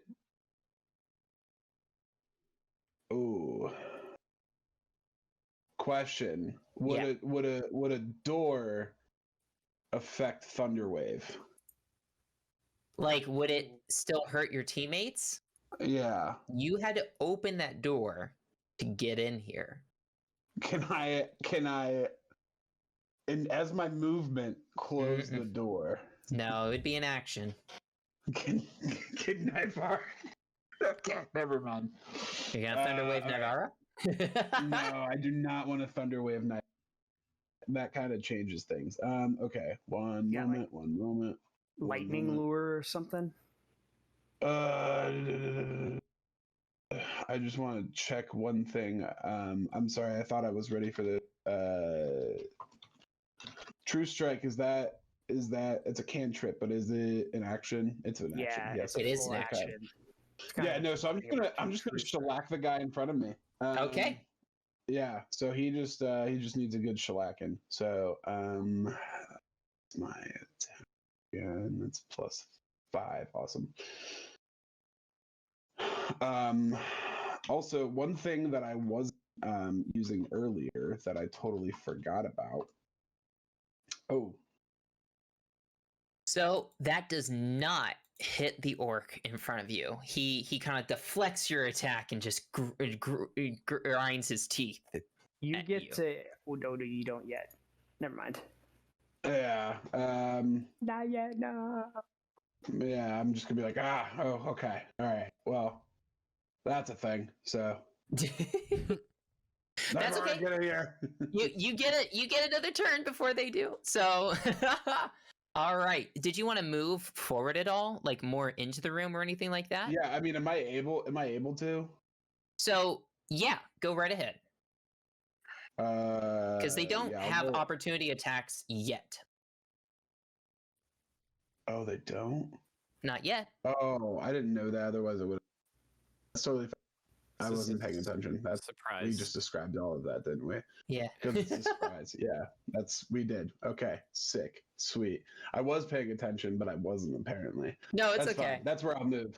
That's where I will move, and I'll be like, Right there. "Ah, Rah! Yeah, just yell at them. Perfect. All right, Naivara, what are you doing? For my action, can I do my bonus action first? I'm gonna do my bonus action first. I'm gonna cast Bardic Inspiration on Bjorn. Bjorn, keep in mind that it has combat inspiration, so you can use it for you can add a d6 within the next 10 minutes to a roll before finding out the result, but you can even ask to add it to hit or no, you can do it for damage or to increase your AC as well. But Nice. normally, you can also add it to your attack roll, just from basic Bardic Inspiration, too. sweet." So yeah, so you can add So it to all basically you those can add it things. to any of your rolls now or increase your Almost. AC. Almost any of Besides the rolls. saving throws, yeah. Yeah. Mhm. Sweet, sweet, sweet, sweet. So you can use that within the next 10 minutes. So I cast that on Bjorn. I imagine I'm kind of I'll strum my lute and I'll be like, Bjorn May. What are you fighting with? What are you fighting with? Great axe. Bjorn, may your axe strike true. So I do that when I cast my Bardic Inspiration, and then for my actual action, I'm gonna cast Vicious Mockery on this one that's right next to Bjorn. Yeah. So it has to Um, make a save? I need a Wisdom saving throw. Okay. Well, they're not very wise. Nope, they rolled a 2. Roll your I damage. failed. Okay. So he will take 1d4 psychic damage as I hurl insults at him. Woo, that's Four max psychic damage. damage. And I'm Yeah. gonna be like, you call yourself an orc? You are the size of a dwarf. No offense, Bjorn. Ah! Burn. No, And none taken. uh That's a good burn. That's a sick burn. that is gonna be my turn because I am staying in this room. Okay, well, we're about to have to close out the session, but let's get Novo off. Novo, go ahead and describe what you're doing. Sure. Yeah. So I see all of this go down, and so from my viewpoint in the window, I Yep. imagine I'm able to see the entire dining hall here, or dining room. So the right side table and everybody. Yeah.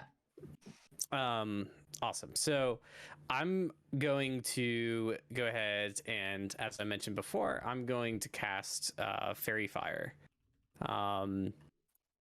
And that is going to be, I believe it's 20 feet here. Yeah. Okay. So, and then I'll draw this here. And Mm-hmm. it'll be a violet light. So 1, 2. Which ones are we hitting? Oh, you're drawing it. That's right. Yeah, so it's 20 feet. So I'm just making sure. Be something like that. 5, 10, 15, 20. Yep, if it's by a diameter. Yeah, so I'll go ahead and mark all these guys with Fairy Fire. And Spencer, a quick reminder for Vicious Mockery, the orc I cast it on will have disadvantage on his next attack roll. Correct. What color is the light? It is violet light. Perfect. And that requires any creature in the area to roll a dexterity saving throw. Perfect. Okay. Let me make some dex checks. What's your spell save DC? 1 second. It is 12. 12. Okay. since it's 9:51, I do want to say if anybody has any questions about our session for today, please post them in the stream chat right now. And as soon as we finish Novo's turn, we will start answering those questions. So 12 is your spell save DC. Okay, so okay. All right. Okay. So this guy passes and this guy passes, but the other three are affected by fairy fire. I'll take that. Perfect. So Cool. Do yeah. we can do like a quick little poll. I don't know how much time it'll take, but do we want to try and squeeze UFO and Doc Rivers' turn and then end there? I would like to, but we're probably going to go over 10 o'clock by then. So Okay, up to you guys. Yeah, I mean, mine's super fast, so it really. Honestly, mine's Doesn't really kind of rulesy and would require a DM ruling on like what exactly I want to do, and could be a good discussion on what rulings not rules means in D&D. So So we can we'll save just we'll just end it here. So Nova, was there anything else you wanted to do on your turn? No, I'm good. Okay, cool. It's the orc's surprise turn. They were in the middle of eating. They were eating like chicken wings and stuff like that. And they're laughing and like throwing beer at each other and stuff like that. And Bjorn just like bursts through the door, starts taking swipes at them, and then all of a sudden, boom, they get hit with like 3 of them get like fairies all over them, like this purple light, and they're like trying to like swat it off. So they are not prepared for any of this. Like their weapons were like not even out. They're just like away, and they have to draw their weapons and everything. So they are completely dumbfounded and surprised. And next week, when we pick this back up, we'll be on UFO. So we'll take care of that then.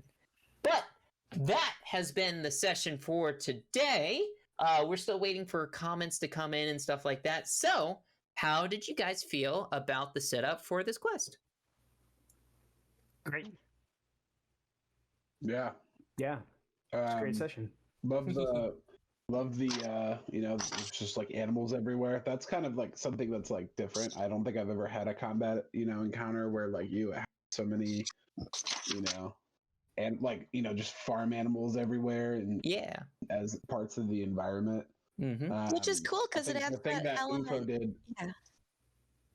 I was gonna say, I think the thing that UFO did when he slapped the pig on the butt to like save like Nivara was like just so clever by Dalton, and just such like a cool like using the environment to your advantage. Mm-hmm. Yeah, and Yeah. that kind of goes into like the 3 pillars of D&D. It's kind of built on the what was it, social, exploration, and combat were the 3 Correct. Yeah. pillars. Role playing. Yeah. Yeah, role playing, Role playing, combat, and exploration. That's what it was. Yeah, role playing, not social. Yeah. But the making the terrain interesting and like being able to interact with it is something you don't really get to see super often. It's something that's kind of difficult to do and isn't really like super rules supported. So being able to have that is pretty nice. Yeah. Yeah, and you doing that makes me think more, or try and be more aware now, right? It's just like, oh yeah, I should be more aware of like how I can use my surroundings, and Yeah. so that's awesome. Yeah. And also how not to use our surroundings. Like we should try not to burn down this guy's house and his farm. Oh, Yeah. I can assure you that if Big Al came out and saw his cornfield on fire, you probably weren't gonna get that mithril chainmail. So It's better than him being dead. True. Oh, yeah, I can easily see an evil party just like murdering Big Al and taking it anyways, but let's not go there. Wait, that's an option. I'm kidding. We can join Yeah, the orcs. No, it's not. so it's interesting. What's really Are cool there about any this bridges adventure with waterfalls to push him off of. So what's really cool in this adventure is like they're in at the beginning of the adventure, there's this whole travel to the ranch section, which goes into what you're describing, Dalton, with like exploration, and it literally says like encounters on the way. In Coneyberry, you find the 3 horses, but in between Coneyberry and the ranch, you find Petunia the cow. So it's these really cool interactions you kind of do. Petunia is just like really nice and just follows you guys, but like the horses, like you have to succeed a high animal handling check, which Bjorn did just fine. So. Did the Essentials kit actually name the animals, or did you come up with those? Well, Petunia had a name. The horses did not. So, I quickly searched up horse names and just picked the first 3 that I found because I knew they were not actually going to be named Biscuit, Sausage, and Gravy. But I do love those names way better than the names I found. So. But I will have a fight. I will have a fight with. I hope you guys are ready for that next session, which is going to be 2 weeks, right? Yeah. So yes. Thank you for bringing that up, Dan. Easter weekend is next weekend, so we will not be streaming next Sunday, but you can expect us to be back in action to finish up this orc fight on the 24th. So while we're sad we won't be here next week, we will be back on April 24th, same time, same place at 7 p.m. Eastern time. So Ashley, could you do our attributions for us? Yeah. So today, as we've mentioned before, we are using the Dungeons and Dragons Essentials kit for our campaign. We are also using Roll20 for our online platform. That's where we're rolling our dice. That's where the maps are uploaded to. Different NPC characters are coming from Colorful Characters, Drive-Thru RPG, Token Treasury Monsters, and the Pathfinder 2nd Edition Character Art Pack, which is free through Roll20. We are using Hero Forge to create our actual player characters. And then the maps that are loaded up in there, those are from the Essentials kit, but you can get them for free with a code in the back of the Essentials kit. So look out for that if you're playing online like we are. Please support your local game stores if you can. They are really cool. They add a lot of great stuff to your community. There's more than you think. You just kind of have to look them up and find them. If not, most of these resources you should be able to get at mainstream stores or online as well. Thank you so much for tuning in. Like Spencer said, we will be back in 2 weeks. Sunday, April 24th at 7 p.m. Eastern. Thank you for tuning in. Yeah. Thanks, everybody. Appreciate it, guys. Thanks for stopping in, and look forward to the next session. Thanks, everyone. Keep learning.